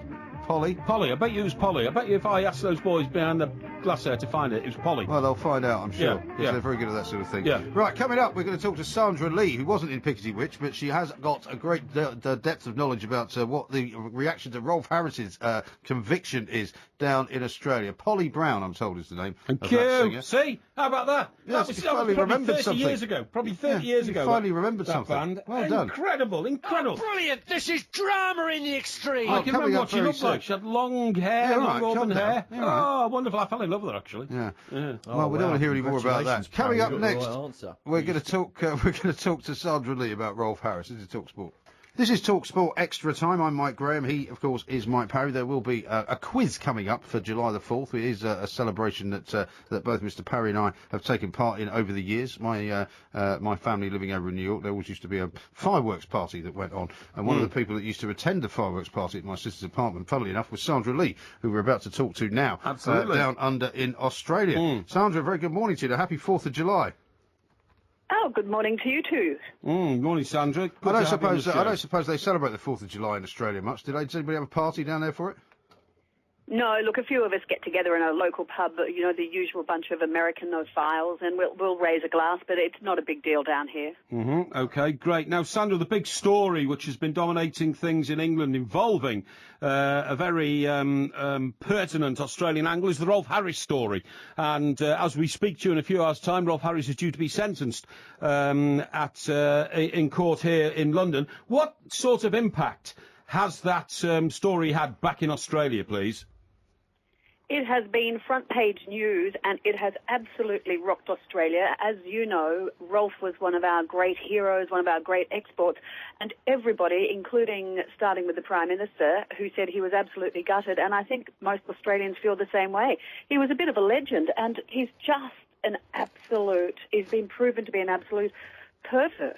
And yeah, well, I mean, you put it, quite frankly, that's exactly what he is. Now, what I find astonishing is that it's provoked even more interest in Australia than it has here. I know he's Australian, but like a lot of Australians who have, emerged as talented people, they've had to spread their wings and go and perform around the world in other countries, bigger populations, to become a worldwide phenomenon. And yet still in Australia, you say he was a legend.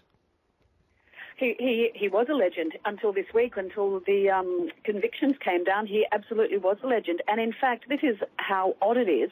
Only last year, the Australian committee who bestowed some of our greatest awards, including the Australian of the Year, were looking at actually giving Rolf Harris the Australian of the Year for 2012. God. Now, one of the things that's going to be interesting, I suppose, after he's sentenced in this country. I mean, one of the sort of subjects of debate, and this has happened with other cases as well under Operation Yewtree, is that people are sentenced depending upon the sort of the code of sentencing at the time the offences were committed. So if sentences have been increased for these kinds of crimes in recent years, that won't apply to him. But obviously, one of the women who's reported to have been abused by him is a woman called Tonya Lee. She waived her legal right to anonymity. She is in fact an Australian woman, and she and 6 other women also talked about indecent assaults that he'd committed while in Australia, New Zealand and Malta. Is there any chance that the Australian authorities might go after him as well as this, do you think?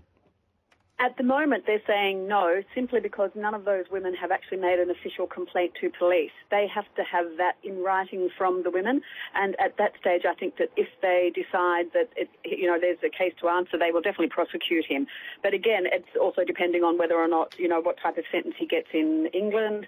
I mean, he may very well, if he gets a long custodial sentence, he could very well die in prison in your part of the world. Yeah, that's true. Now, the other thing is, Sandra, Rolf Harris had an art collection. Well, he didn't have an art collection. He had a lot of paintings, and people have collected them. I read about one woman today who paid £28,000 for one of his paintings, which is now virtually worthless for the obvious reasons. But surely his earliest work must have been in Australia. Is there somebody in your country who must have an original, copy of a Rolf Harris, which would have been worth an awful lot more than his later paintings because it was so unique?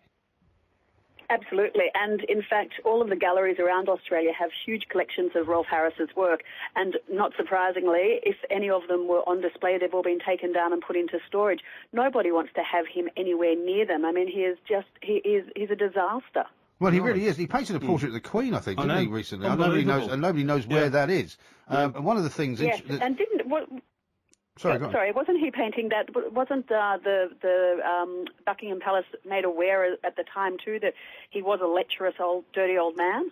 Well, there's no evidence of that. There is suggestions that, said that there are rumours, but then I'm afraid we've already been scarred by the Jimmy Savile situation, in which rumours went on for years and years and years, and nobody did anything about it. So we're not, the establishment here is not very keen to talk about that. Yeah, and there may or may not be a sort of public inquiry into how much of this kind of stuff went on years and years ago, were completely and utterly kind of unchecked. But one of the other problems as well for an awful lot of the people who have complained and have been part of this case is that many of them are looking for compensation from Rolf Harris, but the belief is that he's moved a lot of the money to members of his family or out of the country and all of that. Yeah. Has there been much focus on that in Australia? Because, I mean, it's hard to gather from my point of view. I kind of see Rolf Harris as a guy who pretty much spent most of his life for the majority of it in the UK, and that he didn't really. I mean, was he still kind of a figure that you saw a lot of in Australia? I suppose is what I'm asking. Well, he'd be down here sort of every couple of years. He'd make a flying visit, and he'd go into a radio station or on television, and he'd do sort of a public show, for better words. But he was, your point about his money, there's stories in the paper here today that he was worth at least £12 million, and that his daughter, Bindi, was saying that, she was going to be the sole heir to that fortune, and it was going to be like a lottery, a big payday for her.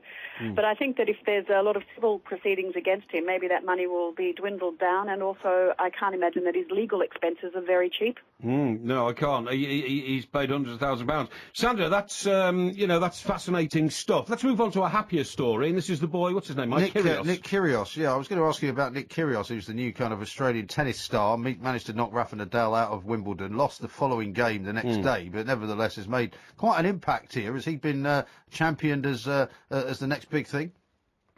Oh, yes, absolutely. I mean, in the same week that we lose a hero, that we dethrone one, we've got another one, a new one, and he's absolutely sensational, this young bloke. He's 19 years old.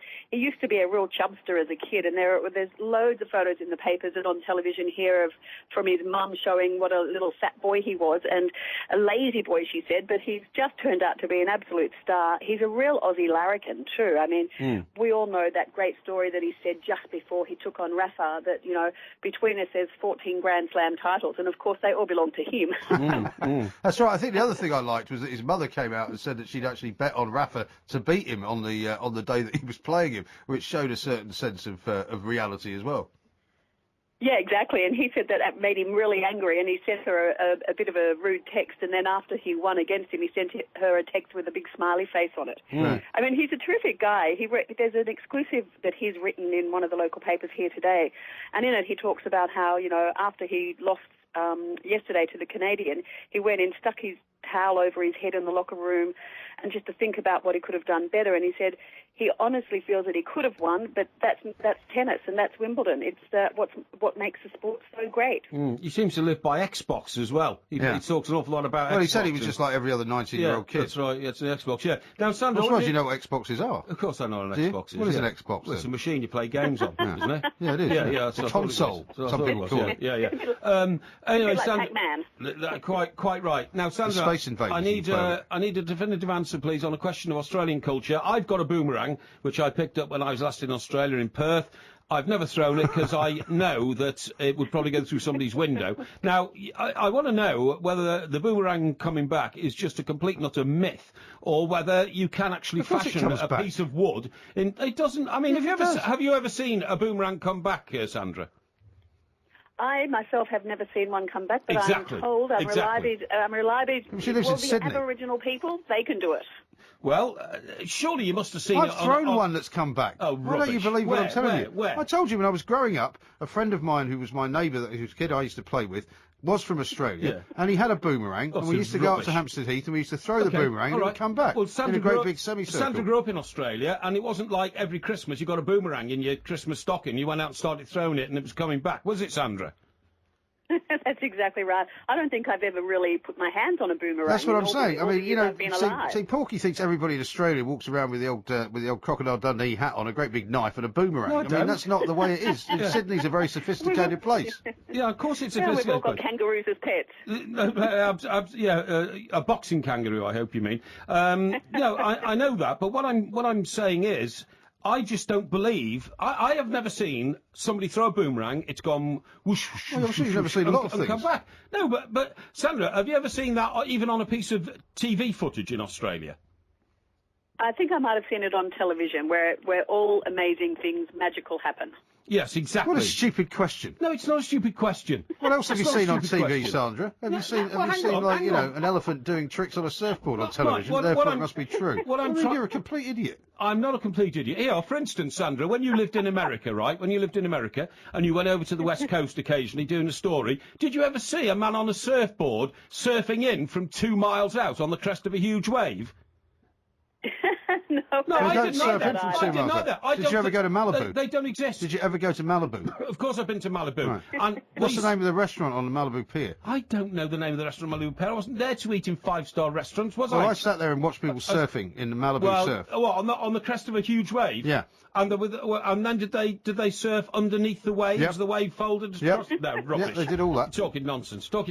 Anyway, Sandra, it's- sorry, once again, it's just disintegrating. You It's understand. craziness. You understand perfectly what I'm talking about. You understand I'm trying to get to the heart of the Australian culture. Mike Graham, as usual, far too intellectual to seep into the grey matter which he calls his brain. Is that a statement? Yes, it's a Finished? statement. Right. Yes, a statement. Sandra, as delight as ever to speak to you. Thank you very much. Sorry Sandra, for thank wasting. you ever so much. Sorry for wasting the last 5 minutes of your time. If you happen to see a boomerang being thrown, we'll tell us about it next time. Okay? Yeah. I will indeed. Lovely to talk to you, Thanks very Sandra. much Thank you indeed. very much and indeed. a very happy 4th of July. You do ask a lot of really stupid questions. I You get these don't. people on for a limited time, Yeah. and you can waste their time by And asking Sandra said nonsensical she's questions. never put her hands on a Sandy boomerang. War, who's going to be reading the news very That's- shortly, is here, and she's already telling me that she's already thrown a boomerang that's come back. Oh, I mean, that's really? what Oh, they're that's very designed. convenient, They're isn't it? designed to be thrown and come back. I've never seen it happen, and my boomerang, I refuse to throw it on Epsom Downs because I don't believe it'll come back, and that'll ruin the myth of the my boomerang won't come back scenario forever. Yeah, right. Mike Porky Parry, coming up next, we're going to give you a quiz on the 4th of July. It is Independence Day for all those people who are interested in such things and like to celebrate it. It is also World Cup Day, of course, when the World Cup is back. 2 quarter-finals between France and Germany and Brazil and Colombia, live right here on Talk Sport. 4th of July quiz coming up next. I'm a Yankee Doodle dandy. Yankee Doodle do or die, a real-life nephew of my Uncle Sam, born on the 4th of July. Got a Yankee Doodle sweetheart, she's my Yankee Doodle joy. Yankee Doodle came to London just to ride the ponies. I am the Yankee Doodle boy. No, we'll sing that. I thought it was marvellous. I thought it was really good, that. Yeah. Oh, that was good. You came in a little bit late. No, I didn't. No, You did. No. You did come in a bit late. Well, that's only because the music wasn't there. But I thought the it music was was there, but you weren't singing. I'm a Yankee Doodle dandy. All right, that's Quite like enough. that song. Anyway, Yeah. I'm glad that you're a Yankee Doodle dandy. Right. Because what better time and what better introduction to have a 4th of July quiz. The 4th of July, of course, is Independence Day. Yes. When America got independence from this country. And I'm a student of American history. I know you are, and so this is perfect for you because it's a 4th of July quiz. There are 10 questions, as ever. There will be the correct answer, which if you get sort of anywhere near the correct answer, I'll sometimes give you half a point. Currently, your 3 out of 10 is about average, so Rubbish. anything better than that, you'll be doing very well. Okay. First question number 1. Yep. Who was the primary author of the Declaration of Independence? Thomas Jefferson. Correct. Oh, brilliant! This is drama in the extreme. First time you got the first one right, I think. Number 2. so, yeah. According to legend, what woman sewed together the first American flag? Her first name was Betsy. Drew? Betsy Ross. Very good. Mm-hmm. Are you cheating? No. The last time Well, you got look like I'm 2 out of cheating. 2. Well, the last time you got 2 out of 2, you had that mini Shakespeare book in your hand. What have you got? Shakespeare book, have Because I did tell you at the top of the show we were giving you a quiz on it. You've got something. I can't believe you're getting these right. Oh, that's great, isn't it? Yeah, I Thank can't you believe- very much indeed. Yeah. You know, I get some questions right, and all of a Because sudden... you never get any right. No, all of a sudden, old MG's telling me I'm cheating. How Well, dare you? I'll have to have a sweep of the general Have a area. sweep Surely. whether you want If you that. get this one right, then there's definitely something weird going on. Number 3. Yeah. The Second Continental Congress met in which city to draft the Declaration of Independence? Well, as it's called the Independence Bell, that's got to be Philadelphia. Correct. Oh, wow. Congratulations, pal. You got 3 the out right of 3. answer. Thank but you. You're still a numpty. Can we have somebody in here, please, to check beneath Parry's chair to see if he hasn't got some kind of, cheating device going on? Rubbish. Number 4. Who played Captain Stephen Hiller in Independence Day, the movie? Captain. Yeah. Now, you might not know this because it's part of modern culture that you know nothing about. But No, it was you know the on. movie Independence Day, right? Harrison Ford was the president. Do you know the movie Independence Day? Yeah. No, he was not. He was. No. Well, he wasn't. Didn't Not he fight? arguable. Didn't he fight the hijackers on the plane? No, that wasn't Independence Day. Oh. Independence Day was about the aliens trying to attack the Earth. The aliens attacking the Earth. Yes. Right. So it wasn't Harrison Ford. Harrison Ford wasn't in it. Right. In that case, And Captain Stephen Hiller was a pilot. the pilot. Okay, that would have been. I have to hurry you. Something like Sylvester Stallone. Nowhere near. Will Smith. Will Smith. Will Smith. You obviously haven't seen the film, have you? No, I haven't seen the film. So It's that's on a every trick question. Christmas. And anyway, that wasn't about history. That was about some damn stupid film. It's about Will you Independence Day. Stick to American history. It's a quiz Stop about giving me. It's a quiz about Independence joke Day. bum questions. It's a quiz about Independence Day. Question 4. Yeah. How many people signed the Declaration of Independence on July the 4th, 1776? That's an erroneous question because it was actually signed on July the 2nd, 1776. Wrong on so many and levels. ratified 2 days later. No. No, well, it was. Well, it was signed on July the 4th. It wasn't. It was signed on July the 2nd. I'm Well- sorry, you've got that wrong. I'm answering that question because it's an erroneous Okay, question. well, you've got that one wrong then. I'll No, I tell you haven't. the answer. 2 people signed it. Right. Do you like to have a go at naming them? Well, Since you know that... Thomas Jefferson was one of them. No, he wasn't. Well, he drew up the... This is a load of trick questions. Go on. No, it's not. What are you going to tell me is the Charles answer? Thompson and John Hancock were the 2 people. And who were they? They're 2 people who came up with the Declaration of Independence and then signed it. And, then And- the other, and what was their- the other, what was around their role in American life? 56 people signed it later on the 2nd of August, 1776. What was their role in They life? were politicians, as far as I'm aware. You see, you don't even know. I don't know. Honestly, the stupidity of this. Asking me don't know. questions, you don't even know the basis of the question. Well, you got that one wrong anyway. Number 6. Mm-hmm. What are the first 7 words of the Declaration of Independence? It's all about for the people, of the people, No, to the people. that'll be in there somewhere, but Yeah. that's not the first 7 words. The first 7 words is when in the course of human events. Yeah, but that doesn't matter. That's irrelevant. That's irrelevant. It's hardly There has to be irrelevant. some, sensible questions. All right. I'll give you sensible answers. All right, here's another one for you. Number 7. Who was the star of the film Born on the 4th of July? Well, that was Tom Cruise, wasn't it? Correct. But I mean, Oh, again, brilliant! that's This not is an historical drama in question. the extreme. It's a question about Independence That's Day. a stupid question about a If I were Hollywood you, movie. if I were you, I'd be quite happy you got 4 so far correct, and you're only on question 8. Which 3 presidents died on Independence Day? This is quite hard, actually. Right. Adams, John Adams, yes, 1. Jefferson. Yes. Let me think. I know who the other one was. It was the same name as the Hollywood legend Monroe. Very good, James Monroe. Monroe. I'll give you that. Oh, brilliant! This is drama in the extreme. You must be cheating. There's no I'm way. not cheating. That was an historical question. There's so I no got it way. right. All right, who wrote the 4th of July Ode? Which is also a historical question. What do you mean, the 4th of July Ode? Do you know what the 4th of July Ode is? I've just sung you Yankee Doodle Dandy. That was What are you by looking George at there? Cohen. What are you looking at? Yankee Doodle Dandy. What other bits of paper have you got I there? haven't got any other bits of paper. I'm sure you're cheating. I'm sure you're cheating. Not at all. Who wrote the 4th of July Ode? 4th of July Ode. It was some guy in 1776. Was it? Yeah. Well, perhaps he was one of the people that signed the Declaration of Independence. Go on, you'll have to tell me. James Russell Lowell. And who was he? Who was he? I've no idea. No, of course you've no idea, because you don't know anything I about don't this. set the questions. You thickhead. The questions are set by an independent arbiter. Oh, yeah. Yeah, somebody else. Because if I set the questions, you'd accuse There's me more of- than one of giving- dunderhead in the building tonight, is there? There certainly are. Now, final question, number 10. Which president was born on the 4th of July? I think... This is to get 5 out of 10. Yeah, I think that was... Calvin Coolidge. Calvin Coolidge, correct. Thank you. You're definitely cheating. I'm not cheating. You are I definitely know about cheating. American history. You do not know that Oh, much wow. about American Congratulations, history. pal. All You got right. the right answer. Well, But you've you're done still so a well numpty. on this test that you've got Yeah. 5 out of 10. Well, there you go. 50%, which is And- a lot more than you normally get. And some of the ones I got wrong were ridiculous, non-historical questions. I would like the audience to respond, please, to that quiz for me. Didn't I genuinely... Well, you got Tom Cruise right. Do you Didn't not want I- that one to count? Didn't I genuinely express my deep knowledge of American history, except for some stupid questions about who's the guy who wrote the Ode to Independence? That's like me asking you, Mike, that's like me asking you who wrote the Bladen Races. Yeah, I don't know who wrote the Bladen Races. No, of course you don't, because it doesn't matter. It's irrelevant. Yeah, but I don't say I'm an expert Nonsensical. in northeastern folk songs. Yeah, well, I'm an expert in American history, mate. But that's the reason we give you these quizzes. The reason we give you these quizzes is because you're constantly banging on about what an expert you are in all sorts of different I think subjects. that just proved that I'm an expert in American history. No, you got 5 out of 10. No, I didn't. I got 5 out of about 7. There were only 7 relevant questions. The other 3 were rubbish and nonsense. Well, Tom and Cruise, trash, in your shouldn't view, have been asked. Well, Tom Cruise, in your view, would not have been a relevant question. So we'll take that one off, shall we? No.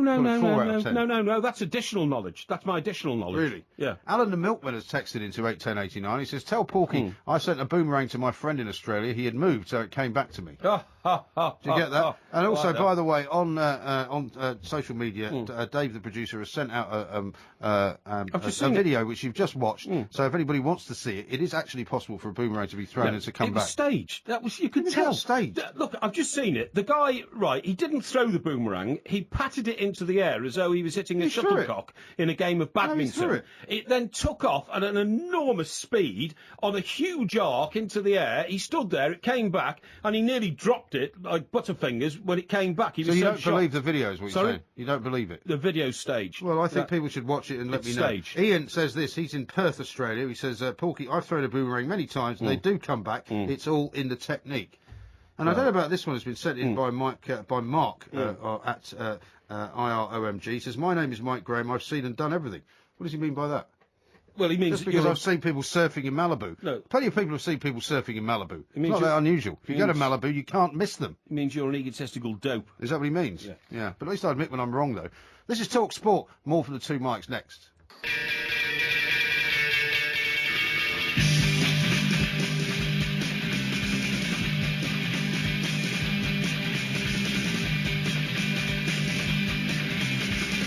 This is Talk Sport Extra Time. I'm Mike Graham. Mike Parry is here with me. We are the 2 mics, of course. We've had a fascinating show so far. There's lots more to talk about. Ryan at Millwall has texted into 81089. He says, "John Hancock was a mayor in Boston, and you can find his belongings in the town hall in Boston City." Well, I presume as well that John Hancock, being one of the people that first signed the Declaration of Independence, would explain why when people say put your John Hancock on that, it means sign whatever it is, right? I've never heard that expression. You've never heard that? No. You've never heard, no, put your John Hancock on that and that means sign something? No. Really? I've heard Americans talk about John Doe. Who's John Doe? John Doe is what they call bodies in a morgue. They don't know who it is. Is it? Effectively, yeah. It's a sort of unidentified person. You know. So we got a John Doe in the mortuary, in the morgue. That's what they mean. John Doe. That's what they mean. Because they tag them up, don't they? They put the tag on the toe. Yeah. And they write their name. So where did John Doe come from? I've no idea. No, you see. Maybe you don't we watch should about American history, do you? Well, I never say that I know lots about American history. That's not the issue. You think living there the years you did, you'd have picked something up by now. I've forgotten more than it's like a sieve. Well, I've forgotten an awful lot of what I did in America. Yeah, it was a long time ago. Yeah, you know what that is. You know, huge amounts of alcohol. Yeah, it may be part brain. of it, yeah. I refute that, by the way. Cardiomyopathy that you got from your father. I may have inherited dementia from my father, so I may be going mad early. It's possible. Well, that's one explanation, certainly, yeah. Not that I want to besmirch the memory of your father, but he was you've done it before. Extremely bonkers sort of a You've bloke. done it before. Now, talking about things that have happened in the past, we were talking on the show this week about the Who reunion, which is taking place as the 50th anniversary of their incarnation all those years ago in Acton, and Monty Python as well. Yes. So I know you've been a big Monty Python fan in the past, and there's been a lot of sort of positive reviews, I suppose you might say, in the papers over the last few days because they've made their first opening nights in the O2. Yeah, I'm not interested at all in going to see Monty Python now. Well, I'm not. But did you see the reviews? Yeah, the I did reviews see were some all of them. brilliant. I know. I mean, they got fantastic reviews. Yeah. People said it was brilliantly staged, and they added bits to it that livened it up, like Dancing Girls, for instance, and this kind of stuff, and a bit of a sing-along, you know, a few tunes they introduced as well. So the producer must have had a really clear idea of what he was going to present to the adoring public who snapped up the tickets to all the shows within 43 seconds of them going on sale online. But I mean, to be honest, to me, it's sad to see guys like that. I mean, I think it's sad to see the Rolling Stones on stage. It's pathetic. Right. And I think it's pathetic to see... I mean, they're only doing it for the money. They've all admitted that. Right. But John Cleese was a very awkward-looking human being when he was a young man, because he was so tall and gangly and ungainly. But now he looks like a shrunken old giraffe. And, with the greatest respect to you, John... I'm not sure you need to add that, actually. No, you're a genius, and I have no doubts about that, and Fawlty Towers, the funniest TV sitcom ever. But I don't know if it's time now to just put your feet up, mate, down in the hotel in Cornwall and relax a bit, you know? Well, as you say, they do need the money. I wonder whether at this point in the way that society is, I mean, like Glastonbury's just happened, and so many people go to Glastonbury because they want to be able to say they went to Glastonbury. Yeah. And I think a lot of about what the whole Monty Python thing is that people, standing around the water cooler, as they say, or whatever, on their way to work on the train, want to be able to talk to people about how they went to Monty Python, how they got tickets. It's almost like a rite of passage. You have to be able to say that you went. Like Wimbledon, like everybody wants to go to Wimbledon, but a lot of people just want to go so they can say they've been to Wimbledon. Yeah. I haven't been to Wimbledon for years. I used to go every single year with my sister. That's right, you told me you after get school. the free seats. Because you could get in nowadays. I mean, it's so difficult to get tickets, and I'm not in the business of queuing up for things anymore. I mean, I queued up for Who tickets when I was 18, 19. Yeah. Because I queued up overnight. That wasn't a problem. Yeah. Because I could. Because I was a student. I'm not going to do it now. No, you know what I mean? Don't blame you. Don't blame you at all, pal. No. Absolutely right. Now let's talk about your phone, because when you were here last time, you were having terrible difficulty reading out tweets, and in fact you had so much trouble that I didn't want to ask you to read out any tweets because it took such a long time and it was so laborious. And you said the light kept going on and off. Yeah. And people have been sending in lots and lots of kind of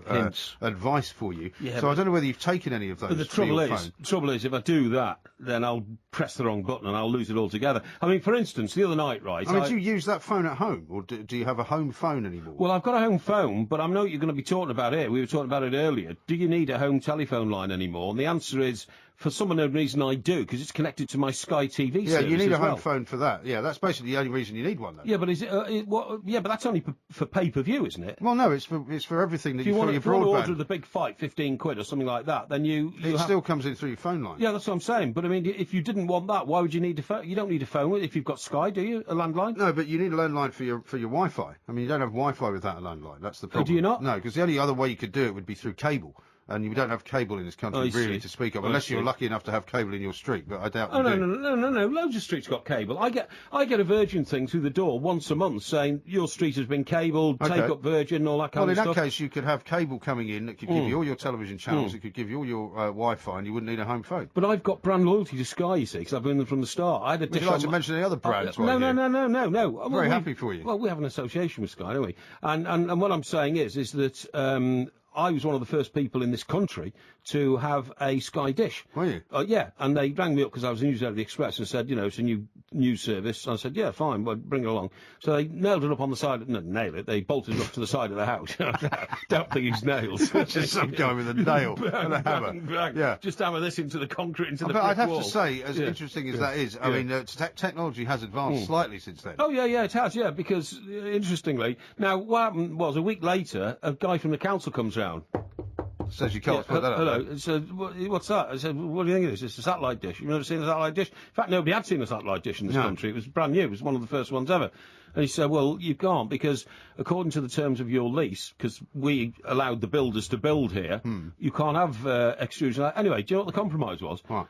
Sky had to come back and had to paint it brick colour. They had to paint it brick with white lines in it to make it look like part of the wall, to disguise it. Really? Because I suppose in those days, the planning people didn't know what to do about it. I mean, nowadays you go past buildings and they've all got dishes all over the place. Didn't know what to do it. Some of them are quite big now. Anyway, fast forward about 25 years, right? And then the penthouse I live in now, have you still got the dish? Well, this is the point. It's not the same dish, obviously, but when I moved in there, the first thing I did was have a Sky dish put on the front of the building, and that didn't cause a problem, because there's so many dishes around now, they're giving up complaining, you know what I mean? Because they have to take everyone down. Half the buildings in Surrey would fall down.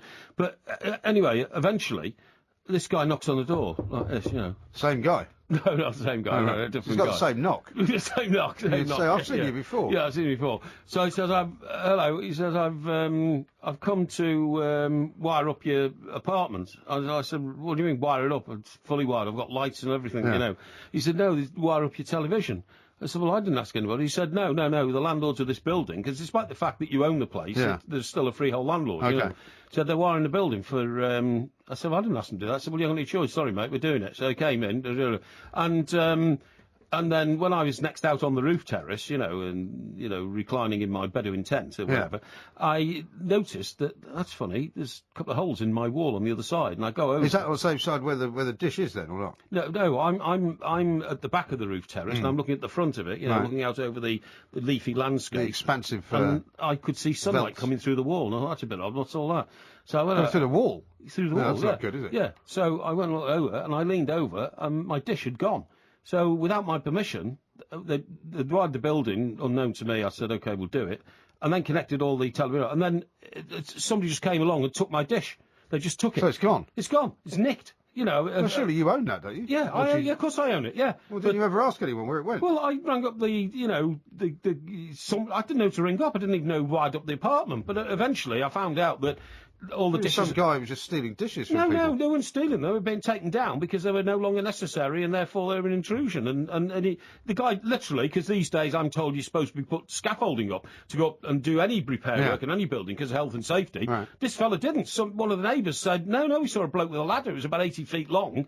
And no joke, he put this ladder up and he went up. He said he had a bolt turner. He turned a couple of bolts, pulled it out, put the dish over his shoulder, came down again, chucked it in the back of his van, and he was away. Probably sold it on eBay. Yeah, maybe. Well, maybe you should find out. You should do a bit more investigating. Yeah. Let's take a phone call from Martin, who's in Box Hill. Box Hill, I know Not a million well. miles away from where the Tour de France people are going to be going. Yeah. Martin, a very good morning to you.